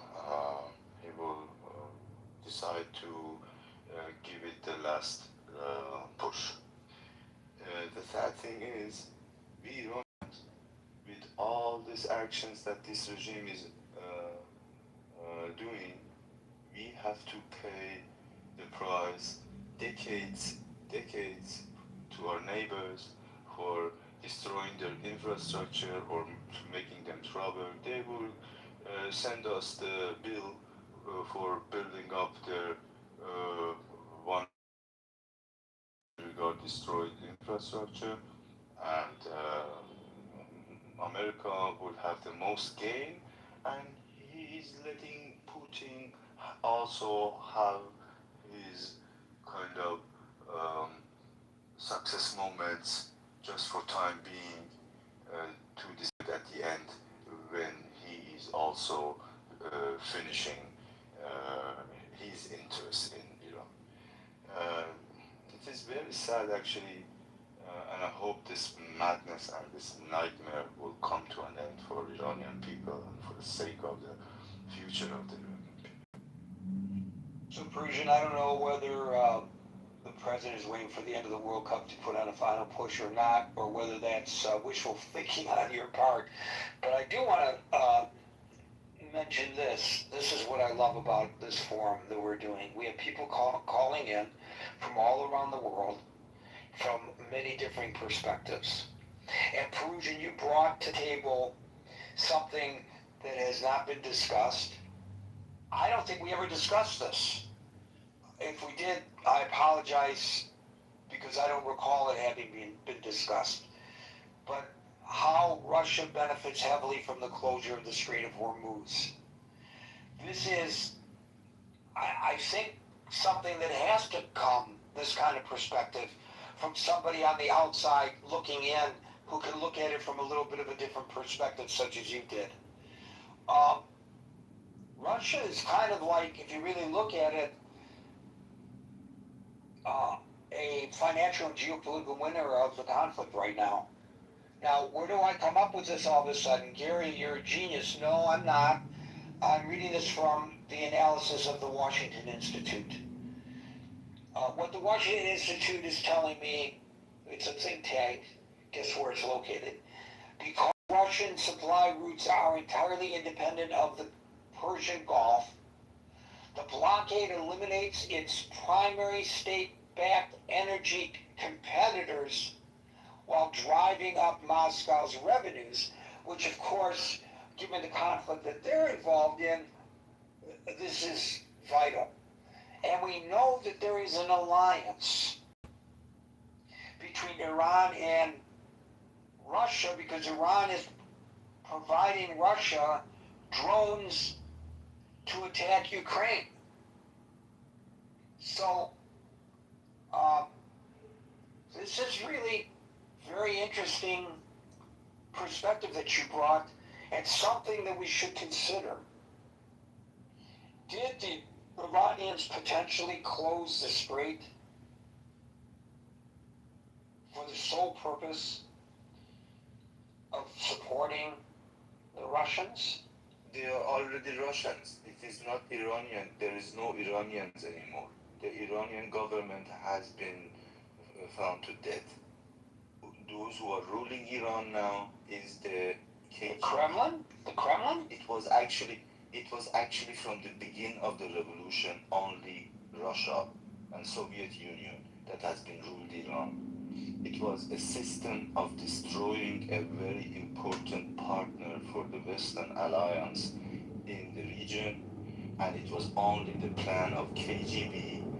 They attacked Afghanistan and they took Iran, and they have enabled America to control the energy in this region. The Americans are invested and they have a lot of influence in the south part of the Persian Gulf, but the north part has been fallen after the revolution in the hands of Russians.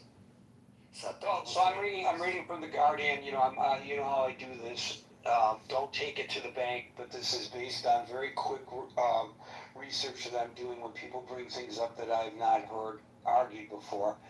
According to an article in the Guardian, Iran operates as an independent state, making its own tactical blunders, such as the recent collapse of the June ceasefire, but Moscow has provided the critical infrastructure, real-time intelligence, and technological brain keeping the Iranian war machine functioning. And I think that also includes, I have read, satellite information that helps them attack U.S. bases in the Gulf. You can be sure, excuse me to interrupt, but you can be sure Russia is planning to make America a lot of trouble, and they are using us as a defenseless country without caring rulers for the people. They are sacrificing us. They are using us as the mad dog, like they are using North Korea to damage the Western interest. Well, I want to tell you something that happened yesterday that I'm reading also in The Guardian that I was unaware of, and I would not be aware of it if you hadn't brought this up, so I thank you, Perusian. Yesterday, after the massive retaliatory airstrikes on 140 Iranian coastal targets, Russia moved what the Guardian is referring to as a highly specialized, I'm not familiar with the aircraft, folks. I'm going to give you the name of it. The Tu-214PU Airborne Command and Control Aircraft, which belongs to Russia's elite Rossiya Special Flight Squadron. It landed in Tehran yesterday. According to this article, the Tu-214PU is an airborne operational hub used by Russia's top political and military leadership during conflicts. The Guardian says that defense analysts suggest Moscow deployed this asset to provide Iran with a secure, uninterceptable communications platform, helping Tehran secure its command architecture while the United States bombs dismantle its physical land-based communication networks. And their goal is you to nuke us. They want America to attack Iranian soil with nuclear atomic bombs. They want you to show bad and worse and cruel. They are fighting, they are sacrificing us. They want to continue this war to the point. I'm going to have to move on, but Perusian, if what you were just saying, if that analysis is accurate, I don't know whether it is or it isn't, I'm not arguing that it is not, but if it is accurate, and we are talking today about how impetuous the President of the United States is, please God Almighty, Mr. President, do not allow yourself to be suckered into using nuclear weapons. Please, God. William, followed by Andrew. Hey, Gary. Hey, everybody. You started out the conversation talking about various terms, like toll, transit fee, tax, port charge. Those weren't all your words, but things that were described for exacting, paying tribute to have safe passage through the Strait of Hormuz. And all of these types of charges, whether you're going to doll it up and call it a channel maintenance fee or a port beautification fee or a toll or a tax or a port charge, all of these things imply a degree of sovereignty over the Strait of Hormuz. Just like Pennsylvania has sovereignty over the Pennsylvania Turnpike. Well, he uses the term guardianship. Is there a difference between yes, sovereignty there and is a difference. Well, Guardianship implies that when you flip into the other tariffs, and let me just finish one thing. There's an argument to be made that both Oman and Iran could have an economic exclusive zone based on some readings of international law and legally exert some level of sovereignty to then charge tolls. On the other hand, when you have the United States standing off the coast saying we're going to exert a tariff, which implies a tariff is a tax paid by an importer of goods, usually into a sovereign country on various things. That by implication saying we're going to charge you fees implies that the United States, we're going to charge you tariffs, implies that the United States has some sort of legitimate claim of sovereignty over the Strait of Hormuz, which in fact it does not. I don't know if it implies that. You maybe. All right. Well, let me go on. Well, hold on a second. You know, you don't like when I counter what you say, and you want to move on to the next point. All right, please go on. And I'd like you to consider what I'm saying here. I don't think the president implied at all sovereignty. What he was saying was, and he backtracked on it, but what he was saying was, look, we'll keep the Strait of Hormuz open, but we're paying for this. We're doing the heavy lifting. We need to be compensated in some way for this. That's what he was saying. I don't think he was saying this, like he says, Greenland belongs to the United States, or Canada belongs to the United States, or Venezuela belongs to the United States. I believe he's pretty unambiguous when he makes such broad claims of planting the flag, so to speak. He didn't do that in this case. Okay, so then it's more like akin to a mafiosa saying that you've got to pay me for me keeping the Strait of Hormuz open with my guns. It's like the mob going to the Korean business. It's like you're right. You're right about that. It's like the mob going to the Korean business people in Detroit. I did a story on this and saying if you want to stay in business, you have to pay us protection fees. We'll keep you protected. But if you don't stay in business, we don't know what might happen to your business. That actually happened. What mafiosa right does the United States have to say, we're going to control this, and rather than pay the toll to Iran or Oman, you're going to pay the toll to us. So the answer to that question, which is really not germane to the discussion, but the answer to that question is the United States doesn't need anybody's permission to do anything from the perspective of this administration. That's why the Secretary of State said we're going to eliminate the International Criminal Court. International law does not apply to the United States. And how are you going to enforce international law anyway? But that's not the question. We're not arguing, we're not discussing here whether the 20% tariff should have been imposed, whether it should not have been imposed, whether it was right to impose it in the 26 hours, remove it as a policy.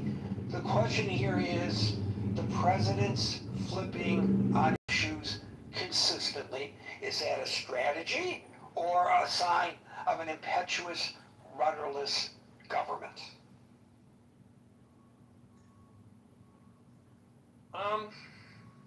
You know, I don't believe, I don't think it's an either or question. Because, you know, what it is, you know, Trump has really got into a war, lost face, was totally embarrassed because he couldn't carry through on his varied,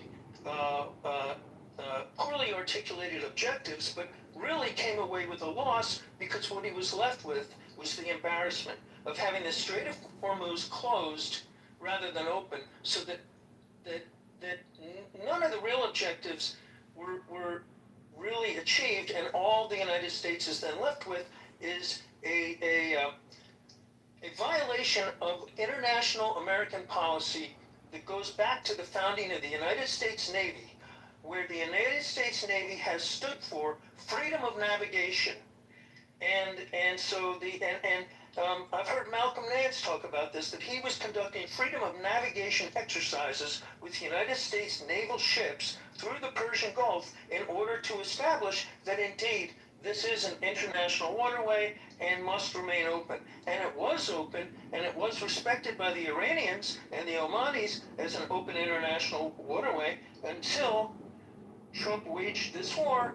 And they said, hey, you know what? I think we have another resource revenue stream here. So I don't think it's either or. I think it's really the Trump is trying to cover up and save face and save embarrassment from a humiliating loss that exposed weakness, not strength, of the American military to do what it wants, as it will, with or without permission of anybody else, without international law, just to do what it wants when it wants. And so I think Trump is deeply, grievously embarrassed by this, just as Vladimir Putin is embarrassed by his inability to take over Ukraine in 3 days as he promised, and it's going to get him, maybe it's going to get him killed, maybe it's going to get him thrown out of an 8-story window, a man who Trump deeply admires. So I think the wannabe dictators, the wannabe oligarchs, the actual oligarchs,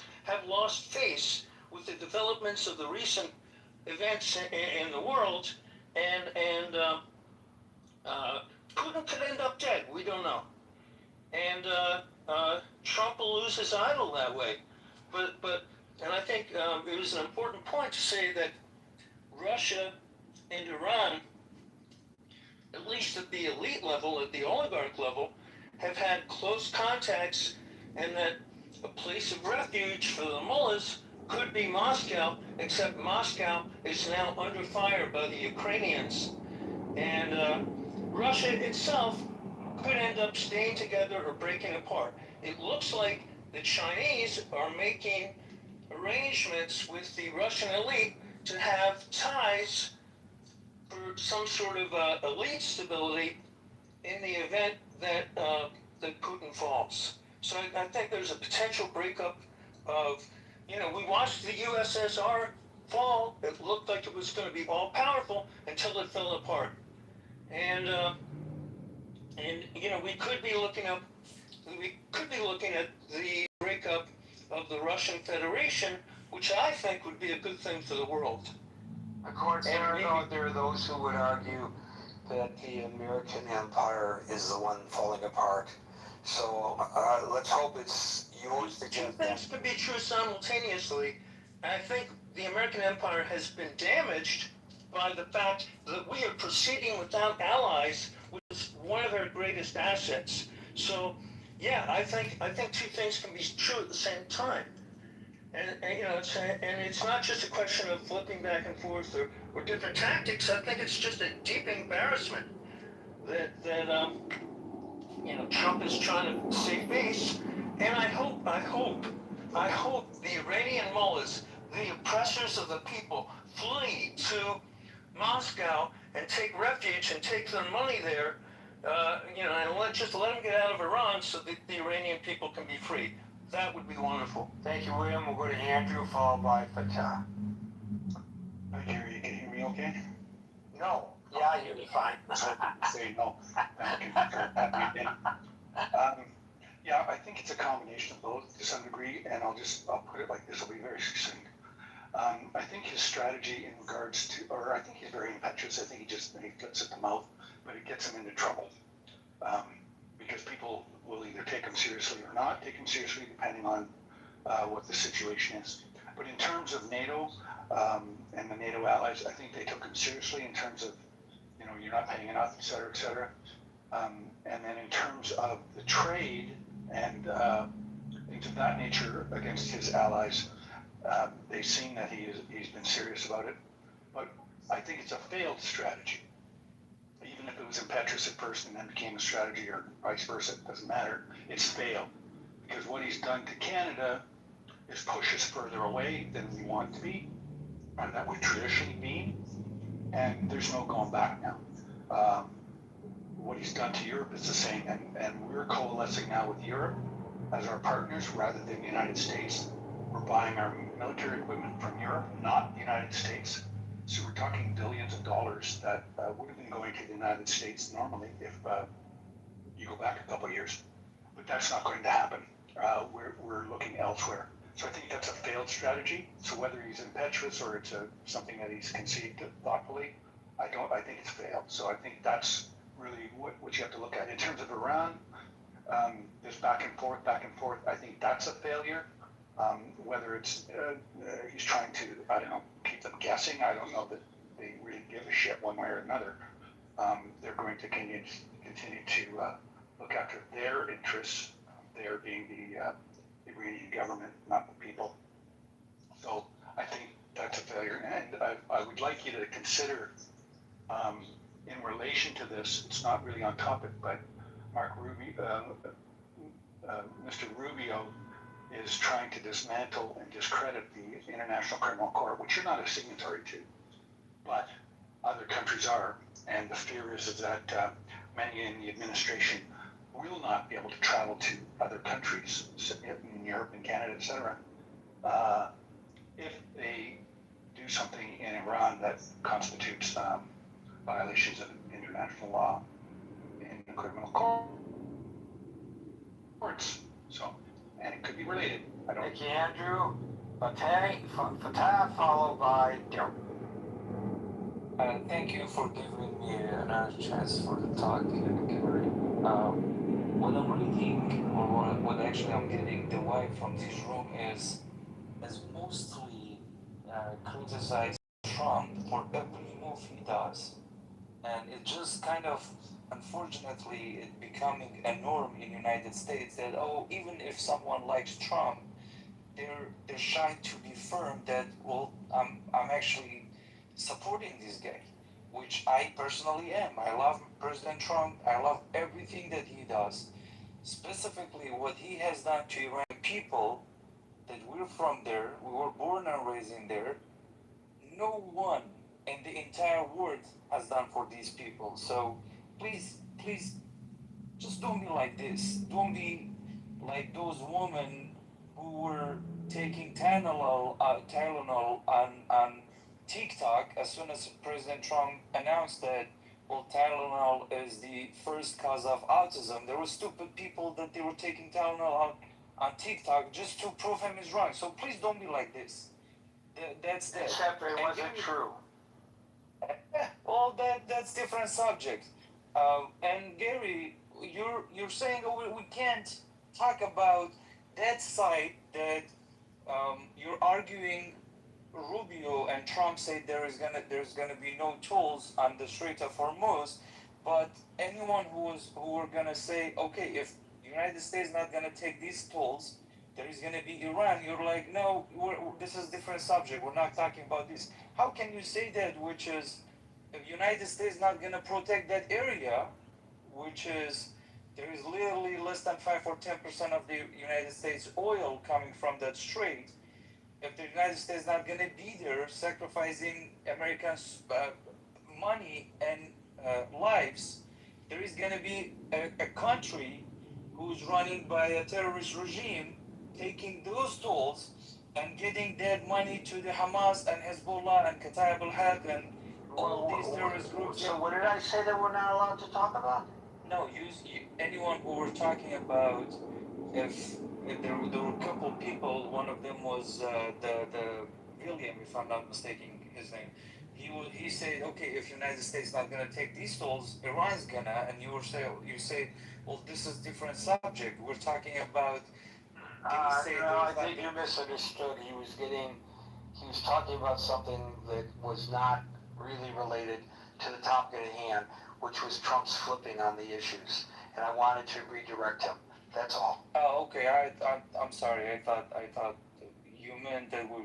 So my point is, if the United States is not gonna be there and do that, there's gonna be a regime proudly taking, which is, guys, there is no way on earth this regime is gonna stay standing next couple years, and there is no way on earth this United States and Israel gonna let these stupid or I can't find another word for them at this moment, brutal regime to stand. So if United States not gonna take these tolls, this regime is gonna take them, and hopefully, the next war, which is gonna happen very soon, sooner than you're thinking, is gonna be just end of this regime, and hopefully. As I said in previous mic, millions of people gonna be finally free in that country, and may God bless United States and President Trump. Thank you, Fatah. Alan, what happened to you? How did you get stuck in the audience? I just happened to see you there. It's the favor of Clubhouse. I've been sitting there quietly. That's what I sent you when the other gentleman was talking. That's what I sent you, that the article. It just shocked me the other day. That airplane with that sophistication, it landed the same day. You know, they announced President Lindsey Graham, Mr. Lindsey died, and it's not a coincidence, Baba. It is not. I cannot believe it's a coincidence. There is something is cooking, and I'm sure, as you said, you were 100% right.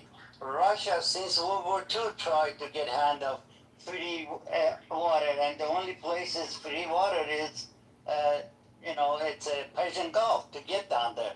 And they did. As soon as this regime took over, last 47 years, they have the total right of Caspian Sea, which in Shah's time, they had the rights of 25%, and we had 75% of right, which the most expensive caviar comes out of that area. Now the Russia is taking them and selling them all over the world, and then they've been handing, and they will all the way go through the Strait of Hormuz left and right without any hesitation. So one of the support they have, Iran is giving away the wealth of Iranian just to have them support them and China from the other side. Thank you. Thank you, Alan. Sorry I didn't see you sitting there in the audience. I apologize for that. No need for, brother. Okay, Mama. Daryl, you're up, and then I wanted to leave a little bit of time before 7 o'clock for the Reflecting Pool update that just floored me. when I just read it a few minutes ago, thanks to William sending it to me. Daryl. So quickly, to Andrew's point about us leaving the criminal court, it could be Iran, but it also could be, planning for an offensive in Cuba. It could be planning, unfortunately, planning for an offensive in Greenland. When someone wants to leave a body where they know what the laws are, that means, hey, we may have to break these and we don't want to be held accountable for it. I do think it's interesting that we want to leave the criminal court. I find that very interesting as well. Thank you, Daryl. So, William set this as off topic, but it's blowing me away. I can't sit on it any longer. It sent me something that somebody posted online, and I looked at it and I said, well, who the hell is this guy? What does he know? So not William, the guy whose tweet he forwarded. So I looked deeper into it, and this has been verified by the Scripps News Service.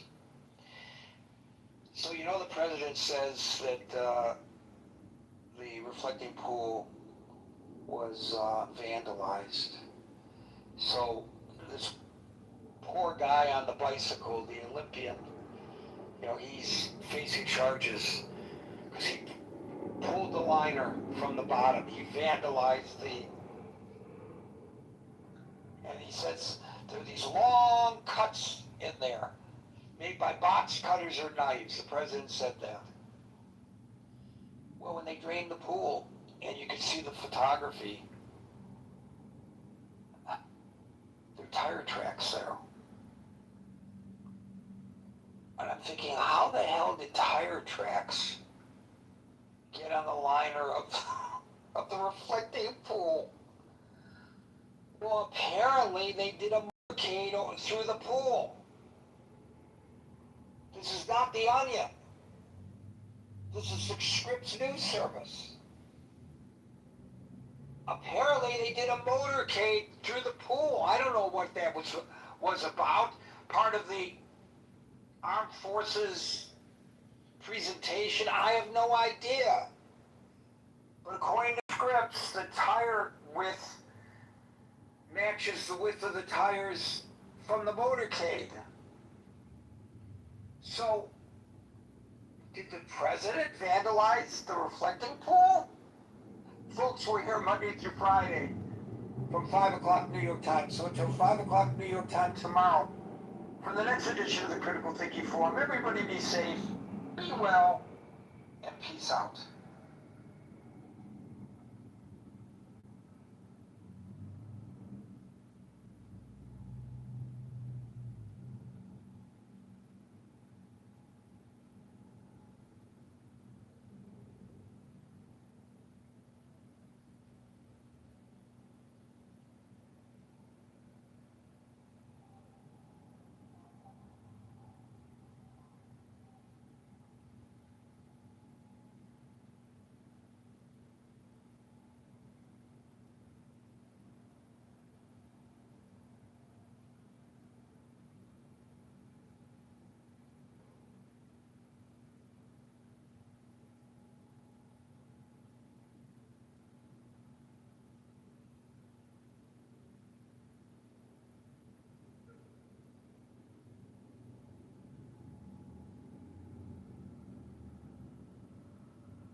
I'm not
even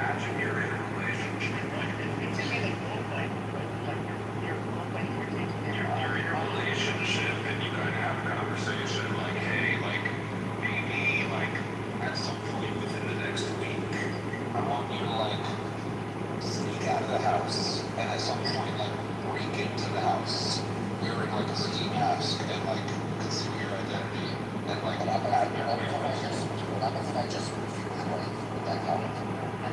If she agrees to it in advance. That's kind of a kidnap situation. We definitely would have been nice if she was sober and she was like conscious and made that decision. It's not the same word. It's not the same. Let's say, like, you have this right, and he didn't get home from yoga, so this is what he did. Then all of a sudden he's dressed like a guy. And then she wakes up in the bathtub and like, no, like, you bend her over and you have her arm like behind your back, you're hitting her by her head, and then you stab it and fuck her. Something there, like, into that. That's there. I know you're just, that's like, one day like, yes, especially. So tonight, sometime in the next week, maybe even have it supervised. Sometime this week, you'll receive more instructions on the roofing agent. Just FYI. Yeah, make sure you get that Could you imagine bringing that to the fucking courthouse and bringing it to a clerk and be like, hey, I need this contract signed or notarized? And they're reading it and be like, well, is this real? And your wife's thinking like, yep, it's real. It's not.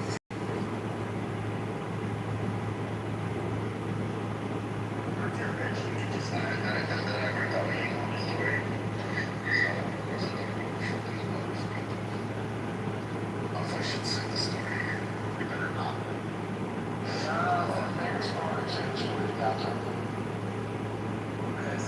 These older guys. That's their job.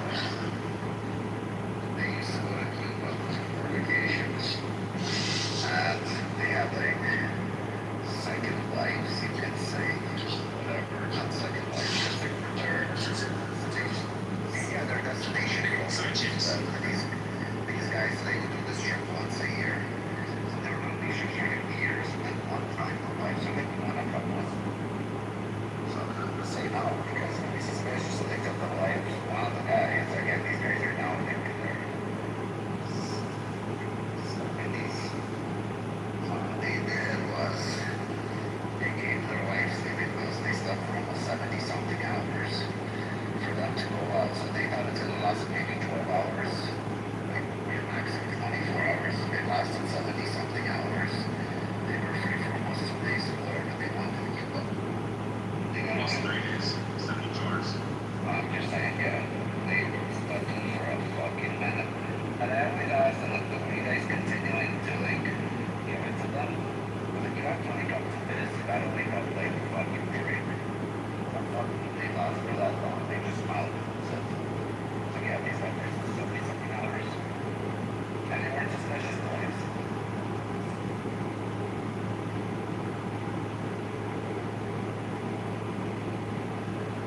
Pretty fucking wild. Yeah, this one sucked. What kind of metal one? It's alright, I have a feed. My dad always got format. His buddies were like, hey, want to meet us out in this basketball park? So yeah, so he goes up to the fucking park and he's sitting up there for about 20 minutes. We got his buddies, they're already late. He's like, I guess it was fun. There we go, sport tennis. Fucking old, yeah, exactly. And then this old man goes over and like, he's like 65, 70 years old. You know, mainly it's his passport. It's this, how you doing? My dad's like, my buddies. Wow, really? He's like, what's the basketball? He's like, yeah. He's like, you exchange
actually, that is, I'm probably tell you, that's actually, I didn't tell you. Didn't tell you.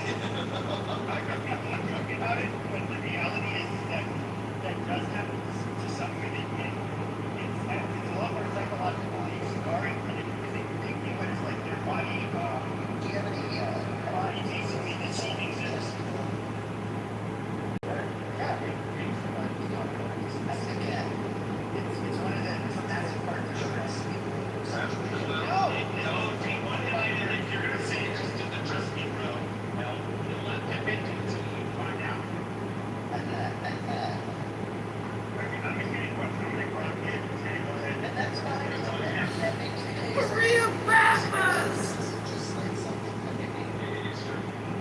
I don't think I barely ever I'm not telling that I've ever enough.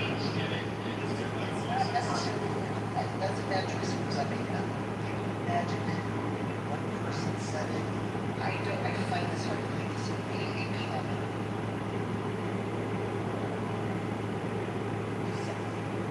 How common is it that women have I'm getting the hit right now. An orgasm. I don't know. Seems like you just asking for up.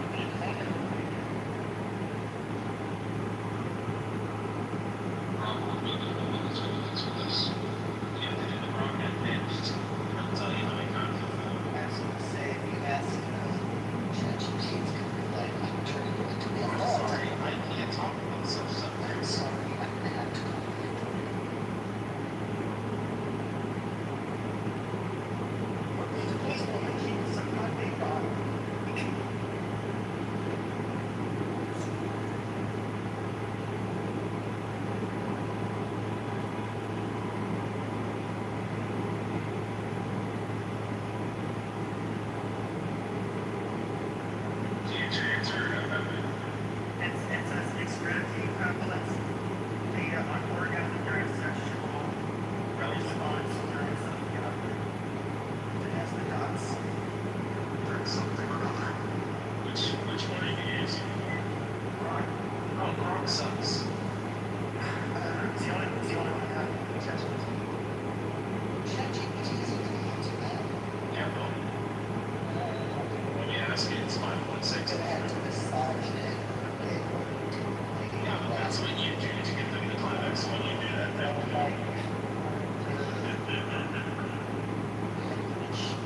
Dark side of the moon. Oh, yeah. That is dark.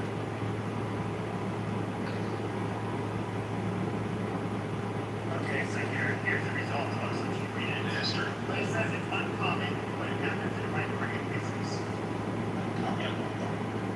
Yeah, like I said, it's uncommon. It's common as well.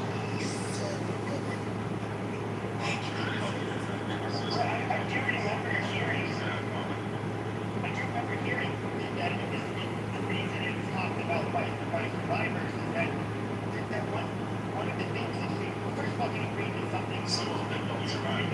Should we shut the fuck up? Shut up. Like, obviously it's something that you generally will share with a partner, something special sex, and then like an orgasm is, obviously something you tie to. So somebody that you're intimate with, and like when it happens to you during a rape, that they look at that, they perceive that as their body being a shower.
That's called a water cooler.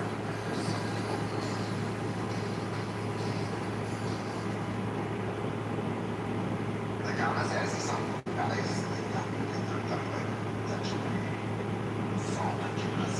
teachers, one of the press charges. Yeah, I understand why people can feel a certain way when you overteach them, like an old teacher. First of all, they have a problem with underage girls being doing something sexual with the underage girl that would be happy or vice versa.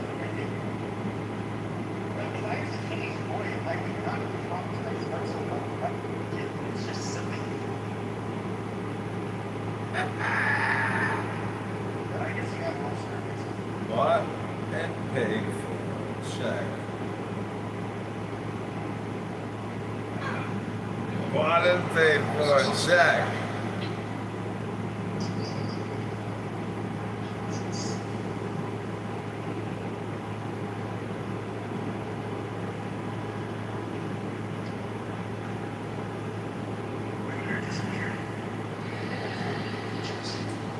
Why did these women that are conventionally trapped in their 20s, well, like 13 and 14, you hear about it like at least a couple times a month. Oh, weird, no answer.